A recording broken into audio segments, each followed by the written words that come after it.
مەلا معرفی کۆیی لەو مکریانە سەگێکی هەبوو زۆری خۆشەویست. بۆ هەر کوێیەک بچوایە سەگەکەی بە شوێنەوە بوو. ئەم خۆی چی دەستکەوتایە بەشی ئەویشی ئەدا.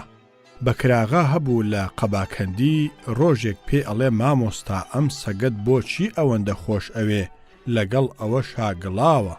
ئەڵێ برام شەڕی خۆیم لێلا ئەدا، شەڕی خەڵکم لێ دوور ئەخاتەوە، لەسەر شتێکی زۆر کەم کلکە سووتێم بۆ ئەکا، بەیانی و ئێوارە پاسەوانیم ئەکا، لە ناو هەموو حەیوانێکە هەموو دەم لەگەڵ مایە، لە هەموو کەس خۆشتری ئەوێم، دوو زمانیم لەگەڵ ناکا، لە پاش ملەش باسم ناکا. بەکر ئاغاش ئەڵێ بریا مامۆستا من ئەو سەگە بوومایە و تۆ وەسفت بکردمایە و یا تۆ ئەو کەسە بوویتایە کە ئەو وەسفانەی تایە. سۆفی مەحموو هەبوو مجەوری خانەقای مەحوی بوو لە سولەیمانی، ڕاستی بەدەما نەئەهات. ڕۆژێک مەحوی ئەیگرێ ئەڵێ سۆفی مەحموو تۆ قەت ڕاستت کردووە؟ ئەویش ئەڵێ قوربان ئەگەر ئەمەم بۆ ڕاست نەژمێردرێ ئەمود نا. مەلا یوسف هەبوو لەو سەرشێوی سەقزە ماشەڵڵا زۆر ناشرین بوو. ژنێکیشی هەبوو مەلاژن پیرۆزی ناو بوو. مەلاژن پیرۆز لە جوانی و شۆخیدا لە هەموو سەرشێوی سەقز ناوی دەرکرد بوو. لەگەڵ ئەم جوانیەشیا بۆ ئازایی و شاژنی هەر بە پەنجە نیشان ئەدرا. مەلا یوسف مەلاژن پیرۆزی زۆر خۆش دەویست، بەڵام مەلاژن پیرۆز زۆر گوێی نەئەدایە. ڕۆژێک مەلاژن پیرۆز سەیری مەلا یوسفی مێردی ئەکا و چاوی لێ ناتروکێنێ. مەلا یوسف ئەڵێ مەلاژن ئەوە بۆچی وا بە کوڵ سەیرم ئەکەی؟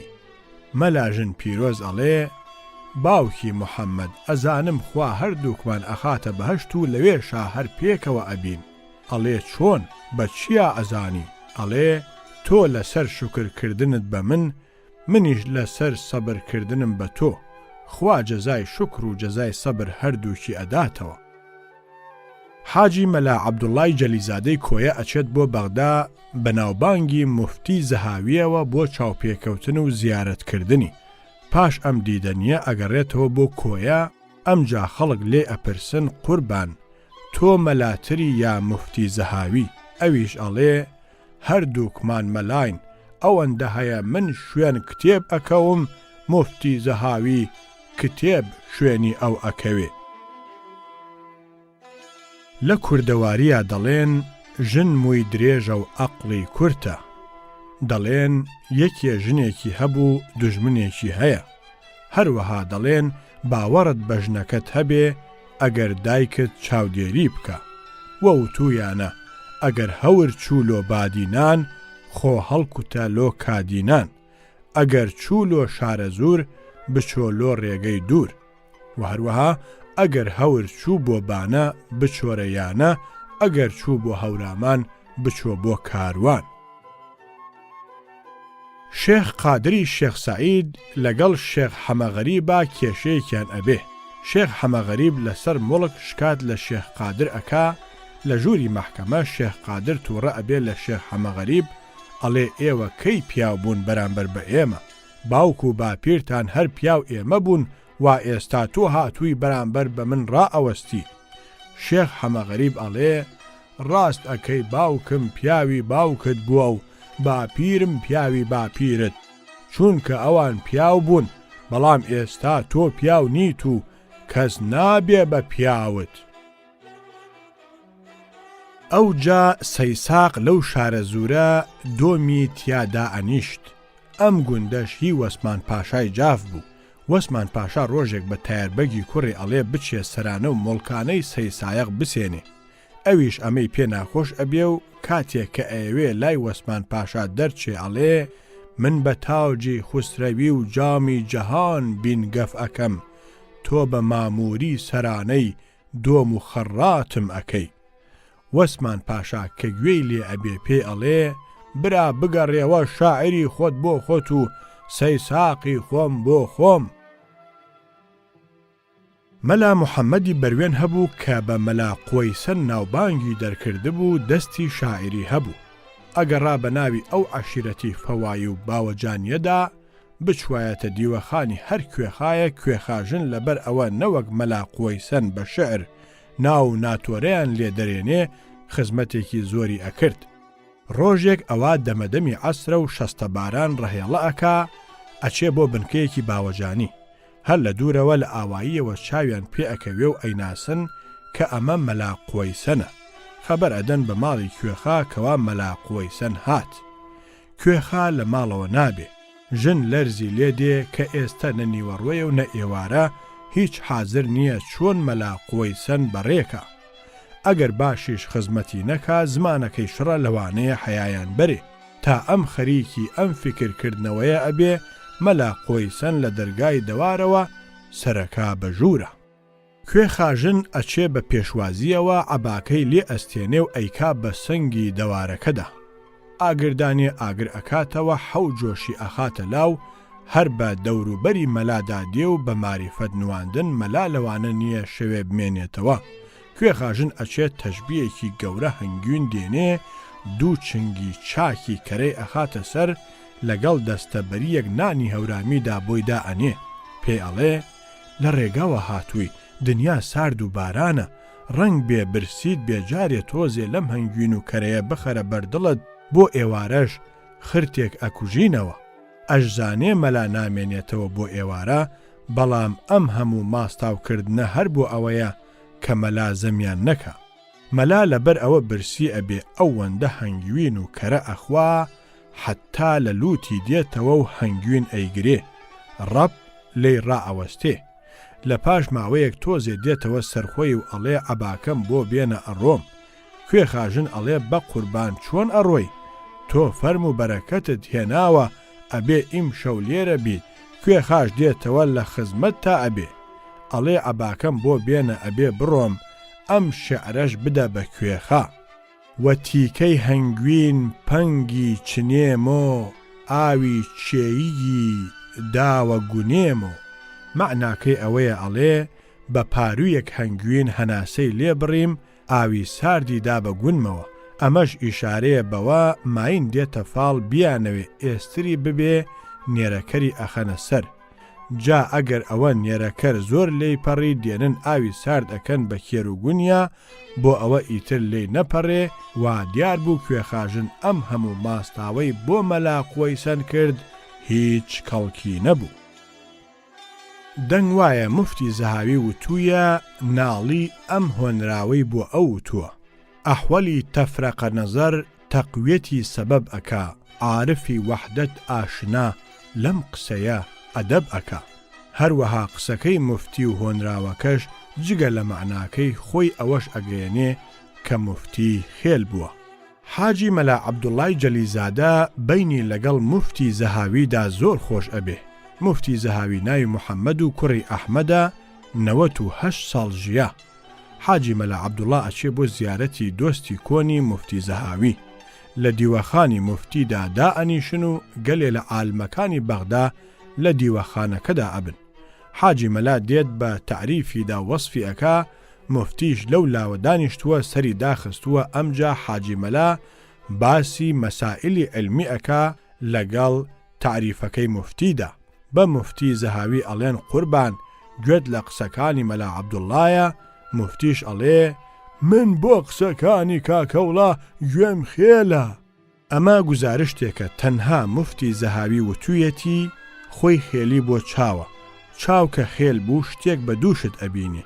ئەمیش ئەڵێ من بۆ قسەکانی حاجی مەلا ئەوەندە خۆشن بەلامەوە هەر قسەیەکی بە دوو قسە وەرئەگرم.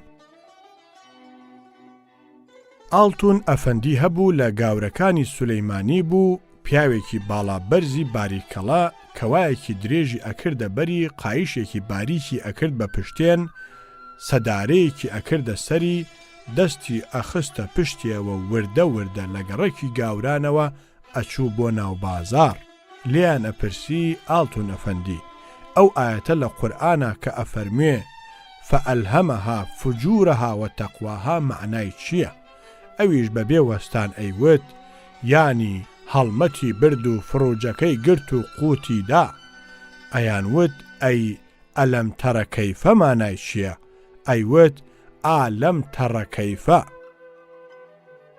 شێخ مستەفا تاڵەبانی هەبوو کە باسی خراپی یەکێکی بکردایە ئەیوت هەی توڵ بێ و شڵ بێ و کول بێ و لە دەرماڵی کۆڵی بێ. حاجی قادری ڕۆزایی هەبوو ساڵێک ئەچێ بۆ حەج و لە ڕێگەدا سواری حوشتر ئەبێ پاشان باسی حوشترەکە ئەیگەڕێتەوە و ئەڵێ کە چووم بۆ حەج لەو دەشتی عەرەوسانە غەزەوێکی خۆیان هاورد و ناویان ناو حوشتر. حوشتر چییە؟ حوشتر نەو تاوێر و ملێکی پێچ و قەمچ.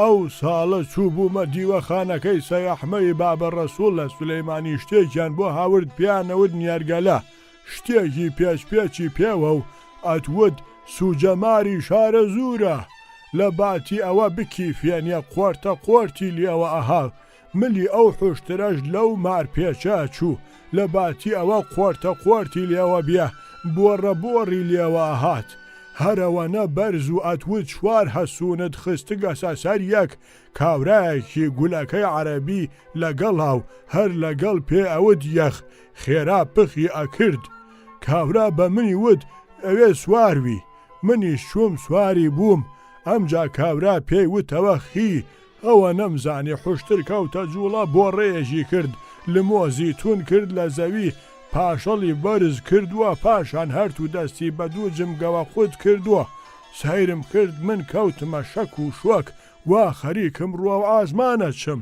وە قەورەکەی حەمە پاشا ئاگام لە خۆم بڕیا کە حوشتر ڕاست بووەوە من لە بەینی زەوی و ئاسمانە وەکو قوتەی ملنێرگە کاردووم لێ هات خێرا پەلامارمدا تون دەستم گردووە کۆپانەکەیەوە حوشتر ملی وا درێژ کەچی کلکی ئەتوت کلکی مارمێلکەی بڕیاگە ئێمە ماینە بۆرەمان هەست دەست و قاچی هەریەکە کڵاوە ژنۆیەکیان هەست کەچی ئەو دواوڕاوە وەکو بەرچیغی شکاو لە دوولاوە دەست و قاچی ئەشکایەوە لەو سەرەوە وەکو قەورەکەی باوە شاسوار کەوا بەسەر گردەکەوە ئەوی شتێک وەسەر پشتیەوە و کاورای فیقنەی عەرەب ئەیوت ئەمە دووگەکەیەسی وتم کورە کوچکی تۆی لێ نەواریە دووگوا لە دواوە خوا هیچ نەبێ من مەڕە پەرەکەی خۆمانم دیگە دووگەکەی وەسەر قنیا شۆڕ بووەسوە تۆشیات بووگی ئێژی ئەوە دووگەکەیەسی من فرام وت و ئەو فرەی وت هیچ نەجووە گوێچکەیە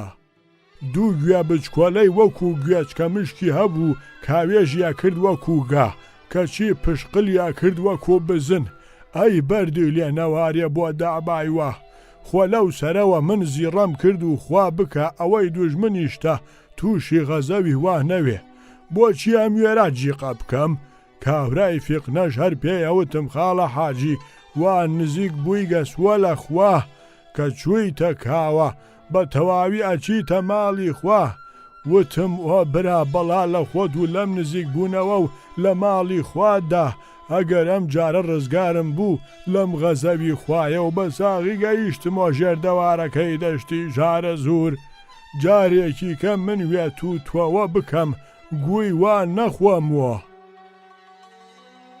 یەزیدیەکان ئەڵێن هەژدەی ئادارێ مەلەکەزین هاتە خارێ دەنگ کرن بەهارێ هەتا 24 سەری دارێ خەم لێ بنی دارێ کەمڵی دیسان ئەڵێن ژنا جوان دەردی بێدەرمان نتێ کوشتن نتێ بەردان لە کوردەواری پیرەژنان کە بە شەو مناڵان ئەکەنە خەو ئەم ڕستانەی خوارەوە بە دەوریانە ئەخوێن و فویەک ئەکەن بە دەوریانە کە دەستی پێ ئەکەن ئەڵێن یا سەی سەروەر یا خواجەی قەمەر بەشقی سلێمانی پێغەمبەر دەمی مار و چزووی ئەقرە و بخەینە قەمەر هەتا سبەینێ خۆری ئەکەوێتە سەر لە شەوی میعراجدا ژنە سەرەکان ئەم ڕستانە ئەخوێننەوە زەلەکە زەلیلەکە کەمەر بەستەی خەلیلەکە ئەم شەو شەوی نورانە ڕەسوول الله میوانە کلیلم دایە دەست جەبار یا محەممەدی نازدار.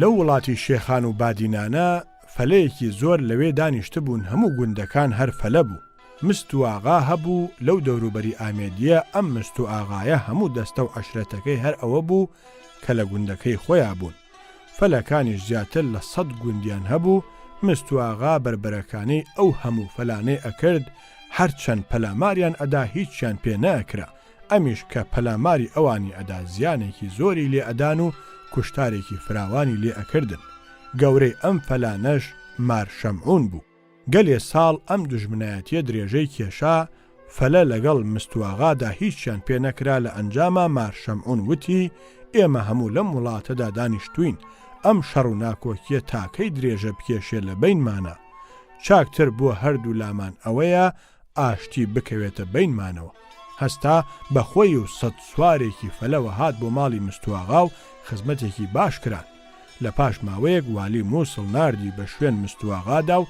پێیوت مادام مارشەمعون هاتووە بۆ لای تۆ و ئاشتی کەوتووەتە بینمانەوە من حەزەکەم تۆیش بچیت سەرێ لەو بدەی و منیش دێم پێکەوە ئەچین بۆ ئەوە ئیتر ئەو دوژمنایەتیە بنەبڕ بێ مستواغاش وتی باشە ئەمانیش بە چەند سوارێکەوە لێیاندا ڕۆیشتن کە مارشەمعون خەبەری زانی دیوەخانێکی گەورەی هەبوو ڕازاندیەوە و پێشوازیەکی باشیشی کردن مارشەمعون 18 کوڕی تفەنگ بەدەستی هەبوو مستواغا سەیری کرد 18 تفەنگی تەلیعە لە ناو دیوەخانەکەدا بە دیوارە هەڵواسراون و هەریەکە 2 قەتارە فیشەکیان بەسەرەوەیە و کوڕەکانیش لەو لاوە بەڕیزە دانیشتون وتی مارشەمعون ئەمانە ڕەنگ بێت تفەنگی ئەم کوڕانە بن خوا هەر زیادیان کاو ئەمریان درێژکە مارشەمعون وتی بەڵێ ئاغاهی ئەوانە بریا 18 نەبوونایە و تەنها یەکێک بوونایە و یەکەکەش وەکو تۆ بوایە کاروانێکی دەلۆیی لەو گەرمیانە ئەچن بەسەر سەید فەتاحی جەباریدا کاروانەکە 9 کەس ئەبن ئەڵێن سەید ئەمشەو بە نان و دان و گانەوە میوانتین ئەویش ئەڵێ نان هەیە دان هەیە بۆ ئەوی تریش ئافرەتێکی دەلۆییمان لە ماڵایە 9 لۆی بۆ ئێوە و لۆیەکی بۆ من دەڵێن چەکی ژن لە کاتی خەما فرمێسکیە لە خۆپاراستنیە قیژە قیژیە لە کاتی بەزینیە بێدەنگیەتی لە چەلەحانێدا پێکەنینە مەلا ئەحمەدی لاسوور لە مکریان مەلایەکی بەناوبانگ بوو لەگەڵ ئەوەش بەهۆی شان و قۆڵی خۆیەوە ئەژیا هیچ ئاتاجێکی بەنانی مەلایەتی ئەو وڵاتە نەبوو حەریق شاعری بەناوبانگ ڕۆژێک ئەم مەلا ئەحمەدی لاسوورە ئیشێکی پێ ئەبێ یەکێ ئەنێرێ بۆ لای کە ئیشەکەی بۆ بکە بانگ هێشتنیشی بکە بۆ لای خۆی لەسەرەی ئەو شتانەدا کە ئەیداتێ کاڵەکیشی بداتێ چونکە مەلای لاسوور بێستانە کاڵەکێکی نایابی هەبوو جا کاڵەک بێت و هی مکریان بێ و مەلای لاسوور کردی بێتی ئەبێت چۆن کاڵەکێک بێ بەڵام حەریق کە دێ مەلا کاڵەکەکەی ناداتێ حەریقیش ئەمەی بۆ ئەنووسێ مەلا وەعدەی بە کاڵەکدا شکاندی خەیاڵێکی لە دڵدا بوو گەیاندی ئەگەر ئەمزانی کاری تۆیە لاسوور بەلای ڕەشتا بە سووکی ئەم تڕاندی ڕووداوەکانی ڕابردوو ساڵی 1932 بوو بۆ یەکەم جار رادیۆ هاتە شاری سولەیمانی ئەو چاخانەیە کە پێیان ئەوت چاخانەی حەمەڕەق و شوێنەکەی لەم لای ئەسحابە سپی و لەسەر بازاڕی کورتان دوورەکان بوو جادەکەی مەڵکەندی لەسەرەوە ئەهات بە بەردەمیا و ئەچوو بۆ بازار لە دواییدا ماوەیەکیش ئەو چاخانەیە مەجۆلی خامەی بەسەرەوە بوو جا خاوەنی ئەو چاخانەیە یەکەم کەس بوو کە رادیۆی هێنایە شاری سولەیمانی و لە چاخانەکەی خۆیان داینە لەو سەردەمەدا رادیۆ و یا بڵێن ئێزگەی رادیۆ هەر بە ئێواران ئیشی ئەکرد هەرا کەوتە سولەیمانیەوە کە شتێک هاتووە قسەکا و لە ڕواڵە تا هیچ زەلامیش نییە هەر لە پاش بانگی شێوانەوە پیاوانی سولەیمانی لە مەڵکەندی و سەرشەقام کانیێسکان و سابوونکەران دەرگەزێن و گوێژەوە بۆی ئەکشان بۆ ئەو چاخانەیە بۆ سیرکردنی ئەم مۆجیزەیە کە هاتووە ساکێ پیاوایە زووتر بچوایە جێگای خۆی بگرتایە نەکورسی چاخانە جێ ئەبووەوە نەسەر ئەرزەکە جێ ئەبووەوە ئێقی ئەدایەوە بۆ سەرجادەکە دەرزیت هەڵخستایە نەئەکەوتە زەوی مۆجزە ئەکەوتە کار و بە زمانی عەرەبی قسەی ئەکرد خۆ کەس لێی تێ نەئەگەیشت بەڵام دەنگێکی لێوە ئەهات خەڵکەکە لەوە واقیان وڕما بوو کە ئەم دەنگە چییە لەو دارە ڕەقوتەقەوە. یەکێ ئەیوت زەلامە لە ناویا قسەکە، یەکێ ئەیوت ئەمە سحر و جادووە. زۆریش لەسەر ئەوە بوون کە ئەو قسەیە میلە سوورەکە ئەیکا. ئەوە ئێستا من ئەڵێ میل ئەگەینا ئەو وەختە بە میل نەئەبرا، بەڵکو بە ماسی ناویان ئەبرد. ئاخر بڕیاری زۆرتری خەڵک هاتە سەر ئەوە کە ئەو دەنگە دەنگی ئەو ماسیە سوورەیە و ئەو ماسیە قسەکە. ئەگەر لە ئێمەش ئەپرسی ئێمەمانان لەسەر جادەکەش جێگەمان نەئەبووەوە. ساڵی 1934 بوو، کارەبا 5 ساڵێک بوو هاتبووە سولەیمانی، بەڵام کەس ئاگای لە پانکە و مانکە نەبوو، بە تایبەتی ماڵان. حاجی مەلا عارفی بستۆ چوو بۆ بەغدا پانکەیەکی مارڵی 18 ئینجی هێنابوو.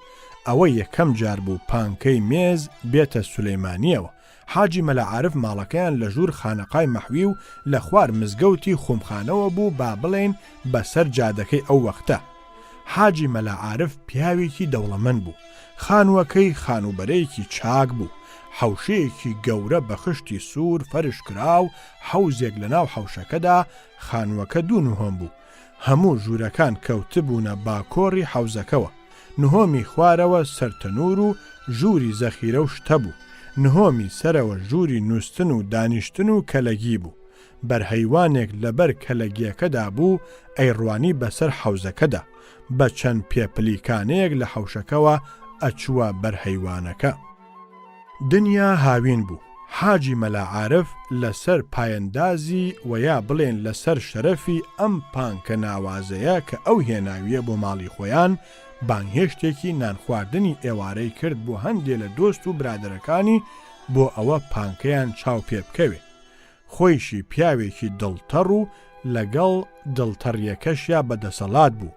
ئەوانەی کە لە بیر مابن، ئەحەڕەش و ڕەشەی مەلابرایم ئەو وەختە حاجی نەبوون، حەمدی ئەفەندی چایچی، وەستا ساڵحی چایچی، دەروێش ئەحمەدی چایچی، وەستا ئەو ڕەحمانی کەبابچی، وەستا ئەحمەدی حاجی سەیفوڵڵا، مەلا مستەفای حاجی مەلا ڕەسوڵ، شێخ محەممەدی مەحوی، برایم خان، مەلا حەسەنی عەلاف، وەکو بێتەوە یادم مەلا ئەسعەدی مەحوی و ئەحمەدی کوڕی خۆی.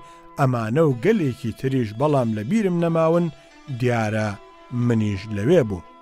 ئەم دەستەیە نوێژی شێوان لە خانەقای مەحوی نوێژ کرا و پاشان چوین بۆ ماڵەوە.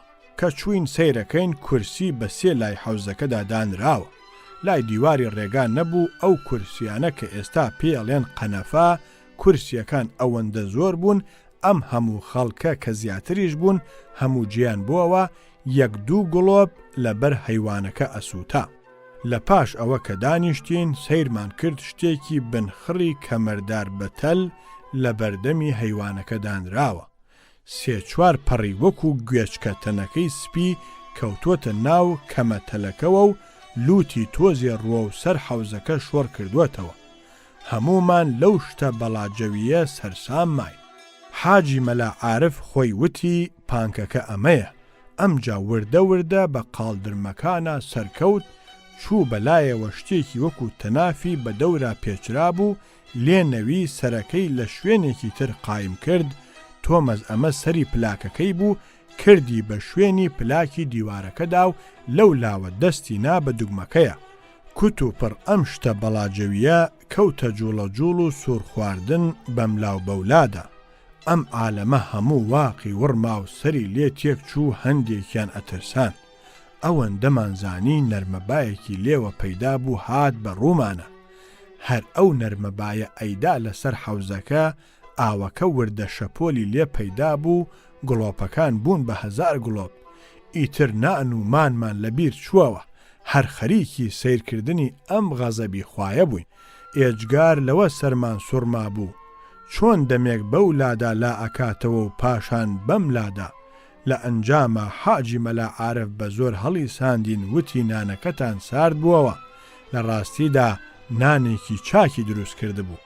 یا ڕەبی بەڕەحمەت بێ حاجی مەلا عارف لەگەڵ مردووی حازری. ساڵی 1938 بوو لەگەڵ شێخ نووری بابەعەلی و یەکێکی تریش بوو چوین بۆ بەغدا. شێخ مەحموودی مەلیک لە بەغدا بوو لە گەڕەکی سلێخدا ئەنیشت چوین بۆ زیارەتی. دیوەخانەکەی چەند کەسێکی تری لێبوو ئەوان هەستان ئێمە ماینەوە.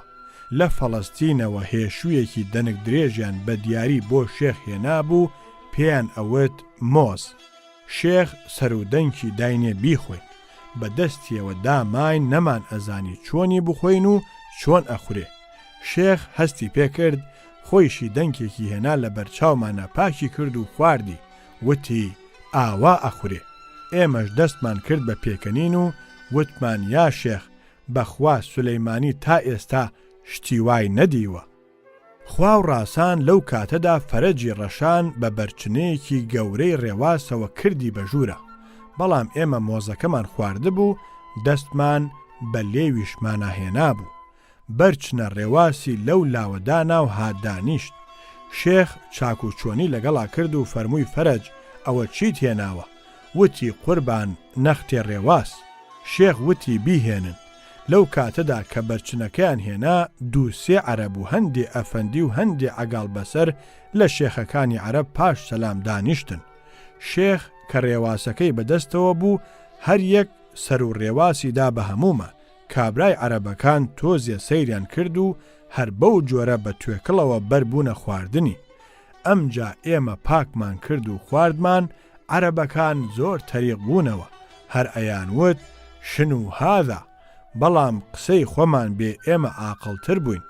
دەن کە مۆزێکیشی دا بە فەرەج، فەرەجیش بەدەستیەوە داما، بەڵام ئێمە تازە فێربوو بووین پێمان وت. ساڵی 1936 بوو لە چەقژ و قایکەندا لە نزیکی باخانەوە سمایل عوزەیری خستە بوویان. حاجی قادری سمایل عوزەیری هەبوو گەورەی خێڵ بوو، پیاوێکی چوارشانەی کەڵەگەتی ڕوومەت و ناوسنگپان. دنیا دەستی ساردی هەبوون لە ژێر دەوارەکەدا دانیشتە بووین لە گوێ ئاگردانەکە بەرماڵێکی دابوو بە شانیە. تەمەنی ئەو سەردەما 80 ئەبوو. هەرواشتی بۆ ئەگێڕامەوە یەکێ لەو شتانە باسی حەجەکەی خۆی بوو وتی ئەو ساڵە لە وڵاتی سولەیمانی هەر من و حاجی برای ماغای خەفاف چوین بۆ حەج. ئەو لە ناو شاری سولەیمانی و من لە دەرەوە. لێم پرسی چەند ساڵ ئەبێ؟ وتی بەخوا نازانم 40-50 ساڵێک ئەبێ. یەکێ 800 لیرەی زەردی عوسمالیمان هەڵگرت بوو کە دەرچوین لە شار بە دەف و زیکر و فکرەوە ڕەوانە کراین. لە ناو کەس و کارمانە بوو بەشین و شەپۆڕ و گریان. بە کاروان و بە سواری وڵاخیش ڕۆیشتین. لە دەشتی عەرەبستانە بە سواری حوشترە ڕۆیشتین. لە هەندێ شوێنە بە کەژاوە چوین. لە بەحری سپی سواری پاپۆر بووین. مەگەر خوا بیزانێ چەند شەو و چەند ڕۆژ لە پاپۆڕا بووین. گەیشتینە کەعبەی شەریف. لە کاتی تەوافە لە ئێحراما بووین. سەیرم کرد گەلێکە سەیری سنگ و دەفەیشانی برای ماغاکەن. خوا لە شولارێکی پێدا بوو سپی ئەتوت بلورە. هەموو شکڵێکی پیاوانەی تێدا دیار بوو. خەڵکەکەی تر هەموو ڕەش و بێفەر. ماشەڵڵا خوا چی دروست کرده بوو. پاشان چوین بۆ مەدینە و گەڕاینەوە بۆ وڵات. قەتارەی حوشتر وەکو ڕیزی مێرو لەوا بوو. کە گەیشتینە سولەیمانی خەڵکێکی زۆر بە تەپڵ و دەف و بەیداخەوە هاتن بە پیرمانەوە. لەو ڕۆژەوە کە لە سولەیمانی دەرچوین تا هاتینەوە 8 مانگمان پێچوو. ساڵی 1929 بوو پیاوێکم لەگەڵ بوو خاڵە شماری ناو بوو. پیری ڕیشسپی تۆپی نورانی تەمەنی تەنگی بە 70 هەڵچنی بوو. کورتە باڵای بازۆڵە قەوی ئەتوت پاڵەوانە. لە ڕاستیدا ئالەو تەمەنەدا چوارگەنجی بەهێز چاریان نەکرد. لەو بەری سیروانەوە هاتین بۆ نەوسوو. من هیچم نەزانی. ئەیوت تۆ بڵێ من نیساب سبیان ئەخوێنم. وتم باشە. نازانم نساب سبیانیش چییە، بەڵام کەواو سەڵتەیەکم لەبەرایە وەکو فەقەیەکی بچووک. دیارە کاتی بەهارە. نەوسوو هەموو باخ و باخاتە. ماوەیەکی زۆر بەناو باخەکانە ڕۆیشتین. لەو ناوەدا خەڵک هاتو کوێیانە کرد لە بینی خۆیانە هەر ئەیانوت سانجە باخەنی. وەخت پاش عەسەر بوو هیلاک بووین لەسەر سەوزەڵانیەک دانیشتین، خاڵە شامار سەبیلەکەی دەرهێنا سەبیلێکی تێکرد، بەڵام شڵەژەی ناوباخ هەریەکە کەسان لە ناو باخایە. ئەوەندەمانزانی سێ پیاوی کەڵەگەتی باڵا بەرزی ناوشانپان دەرکەوتن. ڕووە و لای ئێمە هاتن، هەریەکە شەرواڵ و مراخانیەکی ماوتی سەوزی تازەیان لەبەرایە، پشتێنی پەشمی عەجەمیان لە پشتایە، هەریەکە خەنجەرێکی دەسک سپی وا بە بەرپشتێنەکەیانەوە، چەفتە و مشکیان بەستووە بەسەرەوە. سەر و کوڵەباڵێکی هەورامیان بەشانەوەیە لە مەرەزی قاوەیی دروست کرابوو. هەرکە هاتن یەکێ لەو سیانە کوڵەباڵەکەی لە شانی خۆی کردەوە، لە تەنیشت ئێمەوە خستیە سەر گیاکە و لەسەری دانیشت بە چوار مشقی. ئێمەش لوتێکی وامان پیا نەهێنا. دووەکەی تریش لە بەرامبەریەوە بە پێوە ڕاوەستاون. دانیشتووەکە لە منی پرسی فەقێ بچکۆلەکە لەکوێوە هاتوون؟ وتمان لەو بەری سیروانەوە. وتی دەنگ و باسی عەجەمەکان چییە؟ وتمان ئەوانیش هەن. ئەو لە بارێکەوە پرسیاری ئەکرد، ئێمەش بە هەموو ساویلکەی یەک جوابمان ئەدایەوە.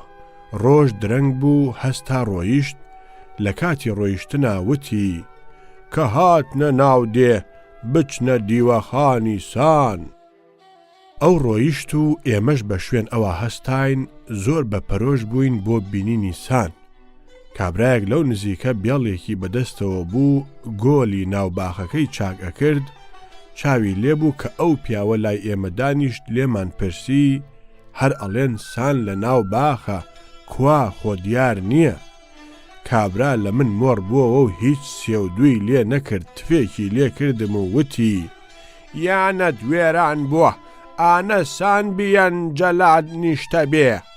تۆمەز ئەمە جافرسان بووە و ئێمە نەمانزانیوە، بەڵام بەلای ئەو کابرایەوە شتێکی زۆر زل بووە کە جافرسان لای ڕووتەڵەیەکی وەکو ئێمەوە دانیشتووە تا ئەو وەختە شتی وای نەدی بوو. چوینە ئاوایی و ڕوومان کردە دیوەخان. دیوەخانەکە بەردەمەکەی حەوزێکی گەورە بوو، هەموو سەر حەوزەکە دار و دارستان بوو. خۆر لە زەردەپەڕە ڕشا بوو، کۆشک و سەراکە لە کۆشک و سەرای وەکو ئەڵێن خوسرە و پەروێزی ئەکرد. ئەو ناوە جمەی ئەهات لە کوڕانی کوڵەباڵ لەبەری هەورامی. هەموو تفەنگ بەشان لەشکرێکی زۆری لێبوو، ئێمەش ئاگامان لە هیچ نییە. ڕوومان کردە دیوەخان، نەیان هێشت بچین. تومەز جافرسان خۆی چاوی لێیە، بانگی کرد لیان گەڕێن، ئیتر ڕێگەیان داین چووینە ژووری دیوەخانەکەەوە. دوو لاکێشی زۆر گەورە و درێژ سەرەندازێک لە ناوەڕاستیا کە سەیرمان کرد، ئەو پیاوە کە لە ناو باخەکەدا لە تەنیشتمانەوە دانیشت، ئەوان لەوێدا لەو سەرسەرەوە بە چوار مشقی دانیشتووە. وتی دانیشن. لە لای خوارەوە شوێن هەبوو دانیشتین، چۆنیەتی شوێنەکە سەرنجی ڕاکێشام. ئێجگار کە سەیرم کرد، دوو مناڵی جوانکە لە جافرسان لە بەردەمی خۆیان دایناون، بەم لاو بەولای ژوورەکەدا هەر سەرەیەک چواردە کەسی لێ دانیشتە بوو، هەموو پۆشتە و پەرداخ و غەرقی فیشەک، هەریەکە تفەنگێکیان لەسەر کۆشیان دانابوو. ئەمانە کە دانیشتبوون 22یان کوڕەکانی خۆی بوون، 6یان برازا و خزمی زۆر نزیکی بوون. لەو کوڕانە وەکو کەریمبەگی خانەقا، حەمەڕەشی بەگی پاوە، قادر بەگی تەوێڵە، لە خزمەکانیشی وەکو ئەفراسیا و بەگی هانە گەرمەڵە، قسە و باسییان باس و خواسی ئاسکەری ئێرانی بوو. تومەز ئەمە وەکو موعتەمەر چەبیرەیەکی گرتووە و هەموو کوڕ و خزمە نزیکەکانی بان کردووە و قسە لەو شەڕایەکەن تا 500 تفەنگ بەدەستێکیش لەو ناوەدا هەبوو. شەوەیە کە نان هات، هەر بە 2 کەس سینیەک هەموو برنج و مریشک و گۆشتی حەیوان بوو. هەتا ساڵانی 1925 لە شارەکانی کوردەواری نرخی گرانی و هەرزانی خانوبەرە دائەنرا کە ئەگەر نزیک بووایە لە مزگەوت و حەمام و بازار، ئەو خانووە زۆر بە نرخ ئەبوو. لە ساڵانی 1930دا ئەگەر یەکێک لە شاری سولەیمانی خانوویەکی بکڕایە بە 1000 ڕوپیا، ئەو کەسە تەپڵی شایی لێداوە. هەر 2 ڕوپیەش 150 فلس بوو. ساڵی 1930 بوو کوڕێکم لەگەڵا بوو فەقێ برایمی ناو بوو. دنیا هاوین بوو ڕێمان کەوتە شەدەڵا. ئەو سەردەمە شەدەڵە ناوبانگێکی هەبوو. شێخ عەبدولکەریم لە شەدەڵە و حاجی شێخ عارف لە سەرگەڵوو دائەنیشتن. حەقەکان ناویان دەرکردبوو پارەیان سندبوو بۆ ئەو بەریزێ و وڵاتی کەرکووک و سولەیمانی و بەڵک و ناوچەی پشدەر و مەرگەی داگیر کردبوو. شەدەڵە خۆی ڕووبار و شیوێکی گەورەی هەبوو کەوتبووە جنوبی ڕووبارەکە. شیوەکە خانەقای کرد کردبوو لە گوندەکە. ئێمە چووینە تەکیەکەوە. تەکیە ژووری مزگەوتێکی گەورە بوو. بەرهەیوانێک بە بەریا کشا بوو لە تەنیشت مزگەوت و بەرهەیوانەکەوە بەلای ڕۆژەڵاتەوە سەربانێک بوو ئەمانە هەموو بە خشتی کاڵ دروستکرا بوون. بەڵام لەسەر شێوەی شارستان بەردەم و دەوروبەریشی هەموو دارستان و چڕ بوو. سۆفیەکان هەمویان ڕیشیان درێژ بوو. چێش تەنگاو بوو. ئێمە ڕۆیشتین چووینە خانەقا. شێخ لە ماڵەوە بوو. حاجی مەلا یوسفێکی سوورداشی هەبوو کە لە سەردەمی عوسمانیدا قازی بوو. زەمان پشتی تێکردبوو کەوتبووە شەدەڵە. پیاوێکی پیری ڕیشسپی نورانی بوو. ماڵەکەی لە گوندەکەدا بوو بەڵام خۆی زۆرتر وەختی لە خانەقادا ڕائەبوارد. ئەو پێی خۆش بوو کە ئێمە چووین. لەگەڵمان کەوتە قسەکردن و داخی دڵ هەڵڕشتن و نیوەڕۆ نانیان بۆ هێناین. سۆفیەکان لەو ناوەدا هەر هاتوو چۆیان بوو بە چاوێکی وە نەبێ دۆستایەتیەوە سەیری ئێمەیان بکردایە. هەر بەینێ نەبەینێ یەکێکیان مرقەیەکی لێوە ئەهات و یەکێکی تر وەیا چەند کەسێکی تر پێکەوە ئەیانوت حەقا. سۆفیەکان گەنجیشیان تیا هەبوو. پیریشیان تیا هەبوو. بە دەوری خانەقادا سۆفی ئافرەتیشمان بەرچاو کەوتە پاشنیوەڕۆ و دەمەدەمی عەسر شڵەژەیەک پەیدا بوو. سەیرمان کرد نزیکەی 70 سۆفیەکی مەرگەی پەیدا بوون کە هاتبوون بۆ ماڵی شێخ. هەموو ڕیژدار هەر کە گەیشتنە جێ بوو بە مرق و هۆڕ و جەزبە و هەرایەک ئەو سەری دیار نەبێتەوە. ئەوە ئێمەش لەبەر هەیوانەکە لەگەڵ حاجی مەلا یوسف دانیشتوین. ئەمانە کە هاتن بەرهەیوان و ژووری مزگەوتەکە پڕ بوو. سۆفی تریش لە ئاواییەوە هاتن. مەرگەیەکان ڕانک و چوەخە و پەستەکیان لەبەرا بوو. بەدەم جەزبەوە جنێو وەکو بارانی بەهار ئەبارێ کە یەکێکیان جنێوێکی ئەدا ئەوان هەموو ئەیانوت حەقا. ئێمە زۆر ئارەزووی چاوپێکەوتنی شێخمان بوو بەڵام شێخ هێشتا نەهات بووە دەرەوە. قسەکردنی ئەو بەینەمان لەگەڵ حاجی مەلا یوسفدا ئەوە بوو کە چۆن توانیوێتی لەناو ئەمانەدا دانیشتووە و دائەنیشێ. حاجی مەلا بۆن کڕوزەی لە جەرگ هەڵ ئەستا. زۆر دوژمنی ئەو کردەوانەی ئەوان بوو بەڵام ئەیوت زەمان و پەیوەندی ماڵ و مناڵ منی لەم شەدەڵەیەدا بەند کردووە. نوێژی عەسر هەر کەس کردی هەر کەسیش نەیکرد ئەوە هیچ. سۆفیە مەرگەیەکان هەموو لە بەڕیزە لەبەر هەیوانەکەدا دانیشتبوون. سۆفی تریش و هی ئاوایش لە بەردەمی بەرهەیوانەکەدا ڕاوەستا بوون. ژنە سۆفیانی مەرگەی لەگەڵ ژنانی ترە ئەوانش لەو لاوە ڕاوەستا بوون. ئەمانە تێکڕا جەزبە گرتبوونی هەموو مرق و هۆڕیان بوو. حاجی مەلا ئەویش لەو سەرەوە دانیشتبوو. من و فەقێ برایمیش تۆزێ لە لای ئەوەوە بەلای پشت بە قیبلەی هەیوانەکەوە بە تەنیشت یەکەوە کزۆڵەمان کردبوو. بەڕاستی لەو دیمەنە ئەترساین و شاریشمان نەبوو. لەناو سۆفیە مەرگەیەکانە سۆفیەکی گردەپیاوی ڕیژدرێژ هەبوو پیان ئەوت دێوانە حەبیب. ئەمە جەزبە گرتبووی و بەبەر هەیوانەکەدا و بەناو خەڵکەکەدا ئەهات و ئەچوو جنێوی ئەدا. هەر کە جنێوێکی ئەدا ئەوانی تر هەموو ئەیانوت حەقا. حاجی مەلا یوسف قوتوجگەرەکەی لە بەردەمی خۆیان دانابوو. دێوانە حەبیب چوو دوو جگەرەی لێ هەڵگرت و هێنای بۆ ئێمە وتی لەو کاتەدا کە جگەرەکانی هەڵگرت حاجی مەلا یوسف سەیرێکی کرد و وتی تەماشاکە ئەم مەلعونە. پەنا بەخوا هەرکە ئەو ئەمەیوت چ قیامەتێک هەستا. شڵەژە کەوتە ناو سۆفیەکانەوە. یەکێک وتی کافر ئەوە وەلیە تۆ چۆن پێی ئەڵێ مەلعون. یەکێ وتی دایە لێت ئەگیام هەر ئێستا ورگت ئەدڕم. پەلاماری خەنجەرەکەیدا. یەکێکی تر دەستی برد خەنجەرەکەی لە دەست سەند. دێوانە حەبیبیش هەر هاتوچۆیەتی و ئەمرقێنێ و ئەڵێ حەقا لەم لاشەوە ئێمە کەجگەرەکانی بۆ هێناین گوایە بەو نیازە کە ئەمە بە زۆر هێناویە و زۆریش حرام و ناشتوانین وەری نەگرین هەروە لە بەردەمی خۆمان نادامان نابوو. دێوانە حەبیب لە هاتوچووەکەیە چاوی پێکەوت چوو شقارتەی قوتووەکەی حاجی مەلا یوسفی هێنا و هاتە بەردەمان شقارتەی داگیرسان و وتی دایە لێتان دەگەم پێکەن حەقا. ئەمجا ئێمە ئیتر ئەوێرین داینەگیرسێنین ئەوا جنێوێکیشمان لەسەر خوارد. سۆفیەکان هەر خەریکی قسەوتن بوون بە حاجی مەلا یوسف. حاجی مەلا یوسفی هەژاریش چووەتە قولاخی خۆیەوە.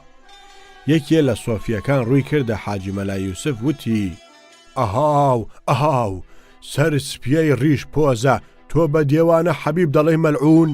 دێوانە حەبیب خوایە تۆ چۆن وا دەڵێی؟ دەستی کرد بەم قسانە و هەر نەیبڕیەوە. هەرچەند ئەو قسەیەکی ئەکرد هەموو سۆفیەکانی تر بەجارێ ئەیانوت حەقا. ئەوەندەمانزانی دێوانە حەبیب چوو بەلای کابرای سۆفیەوە دەستی گرت و هەڵیسان چووە پشتیەوە شەقێکی زۆر نایابی تێ هەڵدا. بەڵام شەق کابرا وتی حەقا. بە شەق تێ هەڵدان بردی تا بەردەمی حاجی مەلا یوسف کە شەقەکەی تێ هەڵئەدا ئەو ئەیوت حەقا و ئەم ئەیوت دایە لێت دەگەم لۆ لەسەر من دەکەیتەوە. هەرچی ئەم ئەیوت ئەو هەر ئەیوت حەقا. ئەمجا لەو لاوە بە کوت پێوەدان هێنایەوە بۆ ئەم سەرە و هەرچەند کوتی پێوە ئەدا ئەیوت هەیدایە لێت دەگەم تۆ کو لەسەر من وە جواب دێی. ئەویش ئەیوت حەقا و هەموو سۆفیەکانی تریش هەر ئەیانوت حەقا. پاش ئەوە کە دێوانە حەبیب هەندێ سەگ بە حەساری بەو کابرا سۆفیە کرد کوت و پڕ لەو کاتەدا کابرایە کرێکی دابووە پێش بەلای بەرهەیوانەکەدا ئەڕۆیشت. دێوانە حەبیب کە چاوی بە کەرەکە کەوت لە کۆڵ کابرا بووەوە و چوو بۆ لای کەرەکە وتی ئەوە شێخی هات. کە ئەمەی وت هەموو سۆفیەکان وتیان حەقا. ئەمجا چوو بەلای کەرەوە و دەستی کرد بە شەق تێ هەڵدان و وتی دایە لێت دەگەم نوکە دێیت ئەرێ وەڵڵا حەقا. هەموو سۆفیەکان وتیان حەقا. شێخ عەبدولکەریم چایچیەکی هەبوو وا دێتەوە بیرم کە مەلا عەبدوڵای ناو بوو. سەعات نزیکی 11 ئێوارە بوو هات وتی بە ئێمە کە ئێستا شێخ تەشریف دێنێ دێم بە شوێنتانە. زۆری پێ نەچوو هات وتی فەرمون بۆ لای شێخ. هەستاین لە دەرگای هەیوانەکەوە چووینە سەربانەکە هەموو بەڕێی تیا ڕاخرابوو. سەماوەرێکی زەردی هەشتەرخان قۆریەکی عەجەمی بەسەرەوە بوو.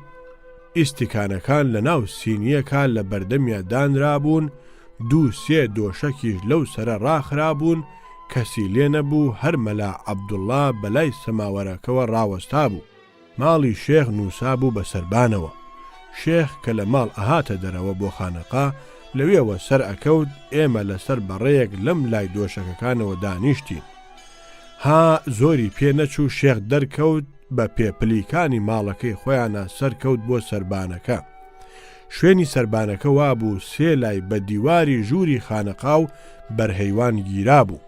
لایەکی چۆڵ بوو. ئەویش حەوشەی ماڵی شێخ بوو کە ئەهات کەسی تر بێجگە لە هی سەربان چاوی لێ نەئەبوو. کە شێخ هات ئێمە ڕاست بووینەوە.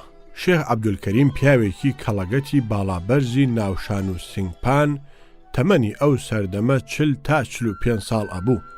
چاو برۆی گەورە ڕیشێکی ڕەشی قەترانی تەنگی بە ناوکی هەڵچنی بوو. جوبەیەکی قاوەیی ئاوەڵدامانی کردبوو بەسەر کەوا و سەڵتەکەیە. مێزەرێکی گەورەی سپی شێخانەی بەستبوو بەسەرەوە. بەڕاستی ئینسانی وا جوان و بە دیمەن شایانم کەم جاری تر چاو پێکەوتوتەوە. هەر کە هات سەلامێکی کرد و چووە سەر دۆشەکەکەی سەرەوە دانیشت وتی بەخێر بێن فەقێینە. ئێمە ئیتر لە شوێنەکەی خۆمان دانیشتینەوە وتی لەوێ دامەنیشن فەرمونە سەر دۆشەکەکە لە تەنیشت منەوە دانیشن.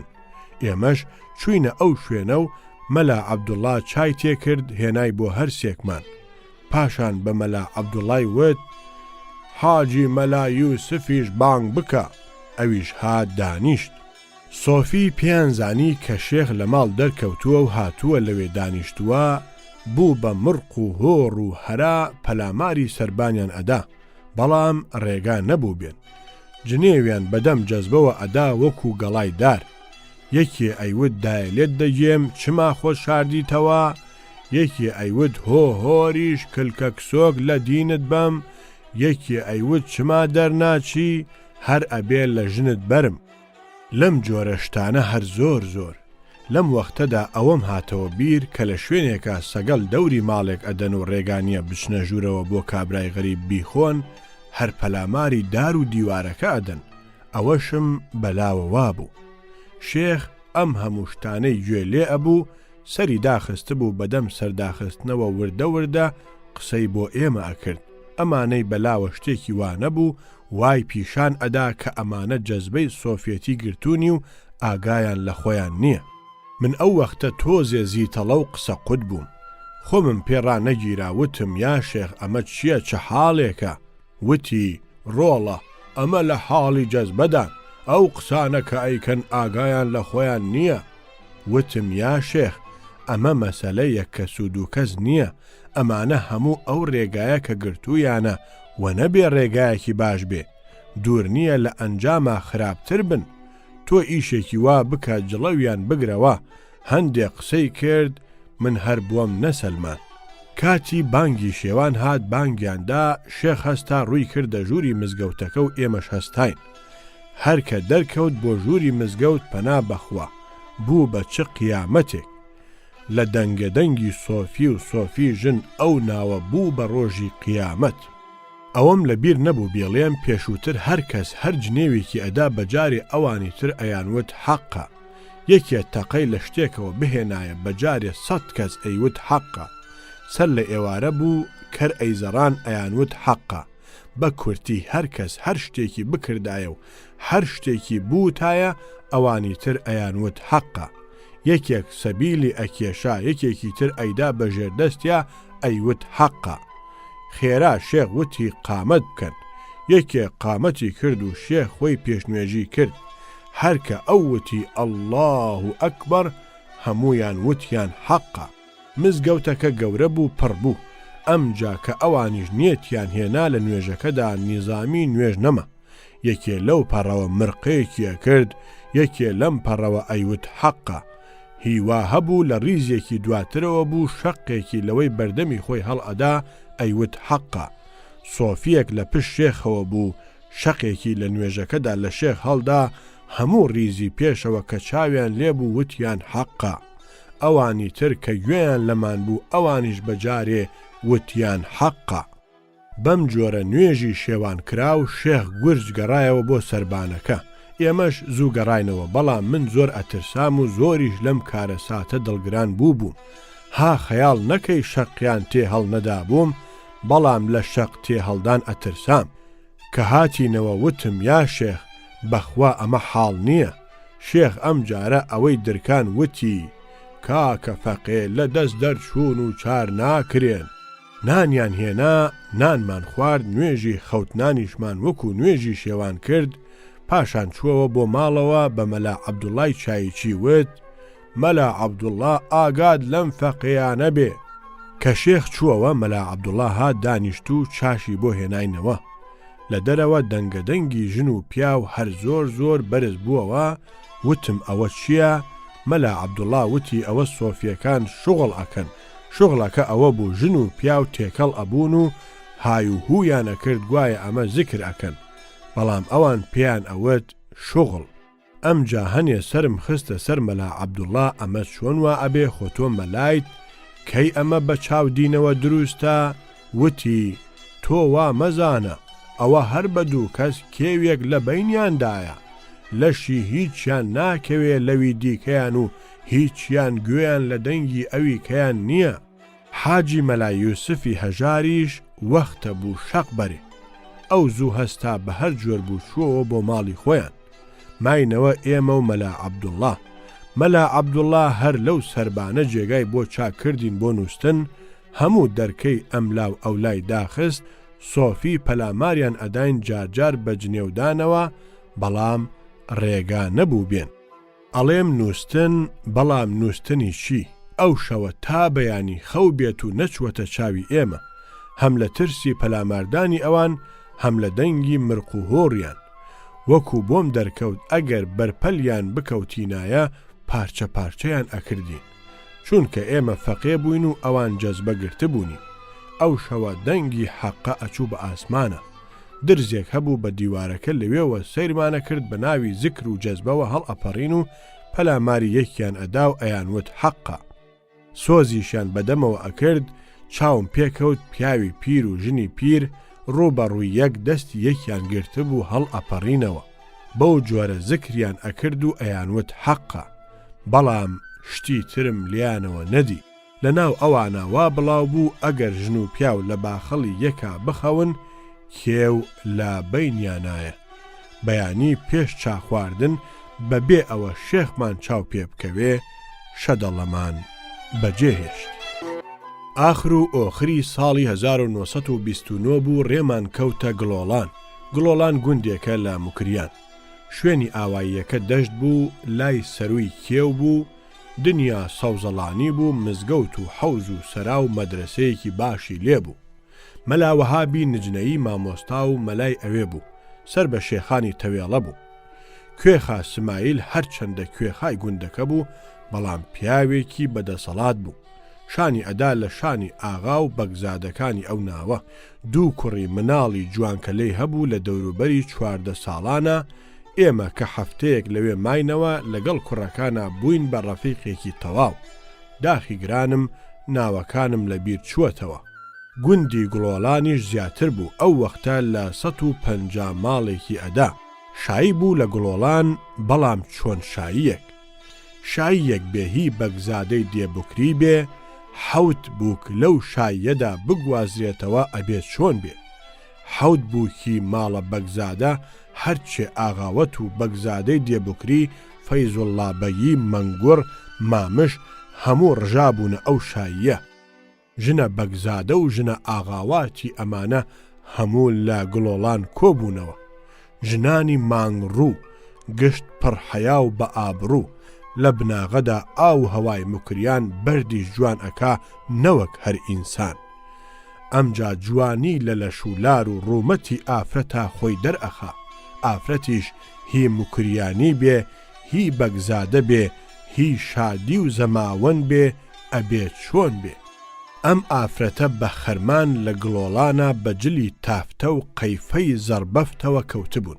پیاوانی بەگزادەی هەموو ئەو وڵاتە، هەموو بە مراخانی و شەرواڵی ماوتی عەجەم، پشتێنی شاڵی عەجەم، خەنجەری مست و ماهی بە کەمەرەوە، شەدە و مشکی بەسەرەوە، تفەنگی جان بێزار و سێتیر بەشانەوە، لەسەر ماینی عەرق، لە ڕەختی زی و زێڕەوە، ئاخۆ ئەبێ چۆن بوو بێ. ویا ئەم ئافرەتە نازدارە بەگزادانە بە کراسی کرێشەی ئاوڵدامانەوە، بە پشتێنی پەشمی سەقزیانەوە، بە سەر و پێچی سرکەی وشکەوە، بە سوخمەی کەمەرزێڕی تافتەوە، بە غەرەقی سەر و مل و سوخمە و کەمەر لە ئاڵتونەوە، بۆ سەر شای حەوبووکی گڵۆڵان هاتبن و دەست بکەن بە چاوی مانگدا، ئاخۆ ئەبێ چۆن بوو بن. ئەم حەوت بووکە دووی لە بەگزادەی دێبکریەوە لە گڵۆڵان ئەچوو بۆ فەیزوڵڵا بەگی، سێ لە فەیزوڵڵا بەگیەوە ئەهات بۆ گڵۆڵان، یەکێ لە مەنگوڕەوە، یەکێ بۆ مامش ئەچوو. 40 ڕۆژ شایی بوو. 40 ڕۆژ دەهۆڵ و زوڕناژەن لە سابلاغ و سەقز و مەراغە هاتبوون. 40 ڕۆژ ڕمبازی سوار و تەقەی تفەنگچی بوو. 40 ڕۆژ هەڵپەرکێ و ڕەشبەڵەک بوو. ریزی هەڵپەرکێ کوڕانی مشکی بەسەر و کچانی کرێشە لەبەر کە ریزی لە کۆڕی ڕەشبەڵەکە ئەوەستا ئەتوت ئەستێرە زێڕینەی ڕۆخی ئاسمانە. زرینگەی تەوقەسەر و لاگیرە و شریخەی سەردەسماڵی سەرچۆپی کێش کە تێکەڵاوی جیڕەی پەنجە بەخەنەی پەنجە و شراوان ئەبوو، ئەیدا لە دڵی فریشتە و ئەکەوتە خۆزگە بۆ ئەوە ئەویش نەفسی ببوایە و بەهاتایەتە ڕیس. بەڵام نەئەهات، هەر سەیری ئەکرد. سەیری چاومەستان، سەیری کڵاولاران، سەیری بەگزادە و خانمی دیاران، سەیری شایەکەی 40 ڕۆژی گڵۆڵان. نەوەک تەنها ئاغاوات و ئاغاژنانی دێبوکری کۆبوو بوونەوە، بەڵکو زۆر لە دانیشتووی گوندەکانی مکریانی ڕژابوون ئەو شاییەوە.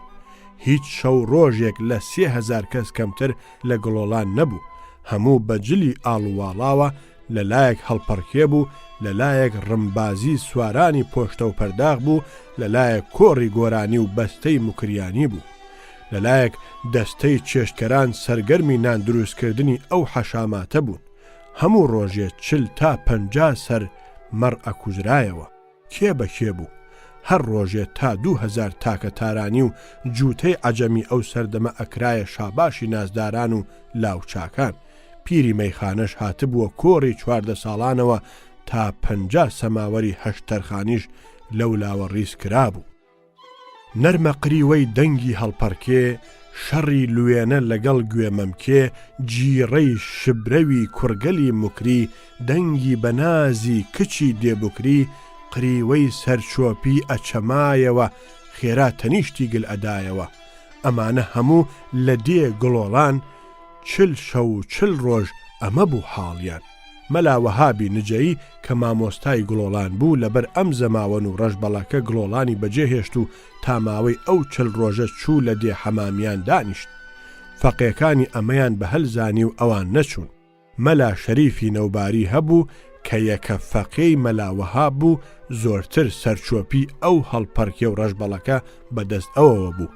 بەڕاستی هەڵپەڕکێش هەر بۆ ئەو هاتبوو. ئێمە تا هەفتەیەک ماینەوە و لە پاشا گڵۆڵانمان بەجێهێشت. پاش چەند ماوەیەکی زۆر بیستم ئەو شایی 40 ڕۆژەی گوڵاڵان لە پاش 6 مانگ بوو بە ماتەم. ئەو ئاغاواتانەی لەوێدا کۆبوونەوە هەموو تووشی دەربەدەری و ماڵوێرانی بوون.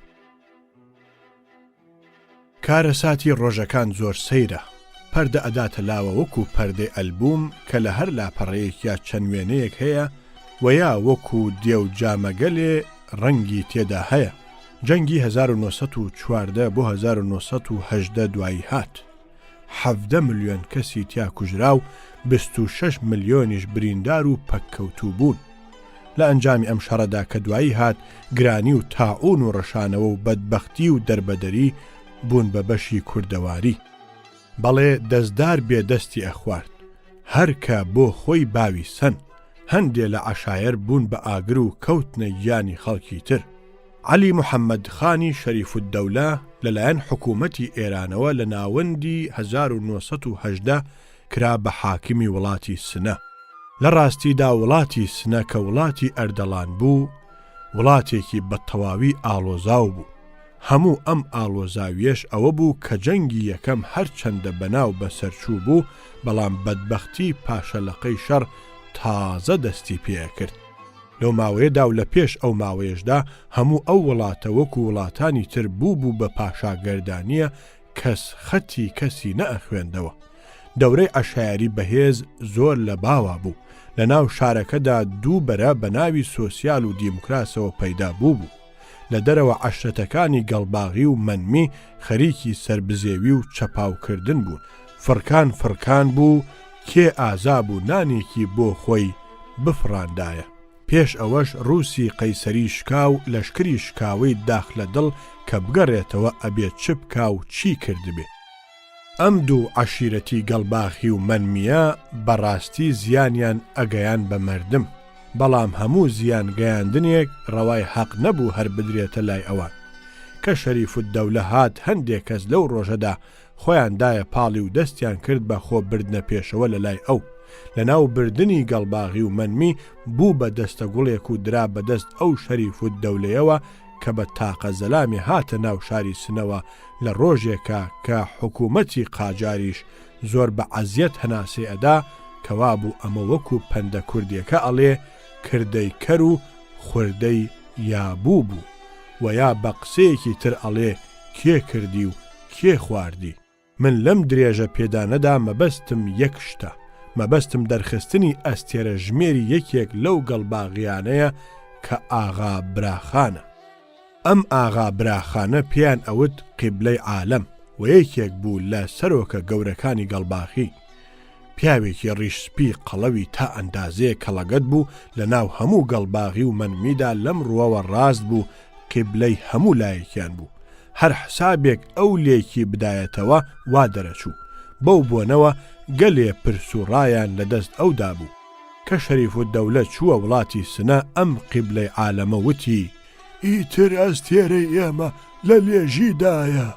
پێش ئەوە کە عەزیز و تەکش بگیرێن قیبلەی عالەم خەبەریدا کە دەوروبەری کێوی زێراوە زۆر بە تاریک ئەبینم. ئەستێرەی عەزیز و تەکشم بەرچاو ناکەوێ.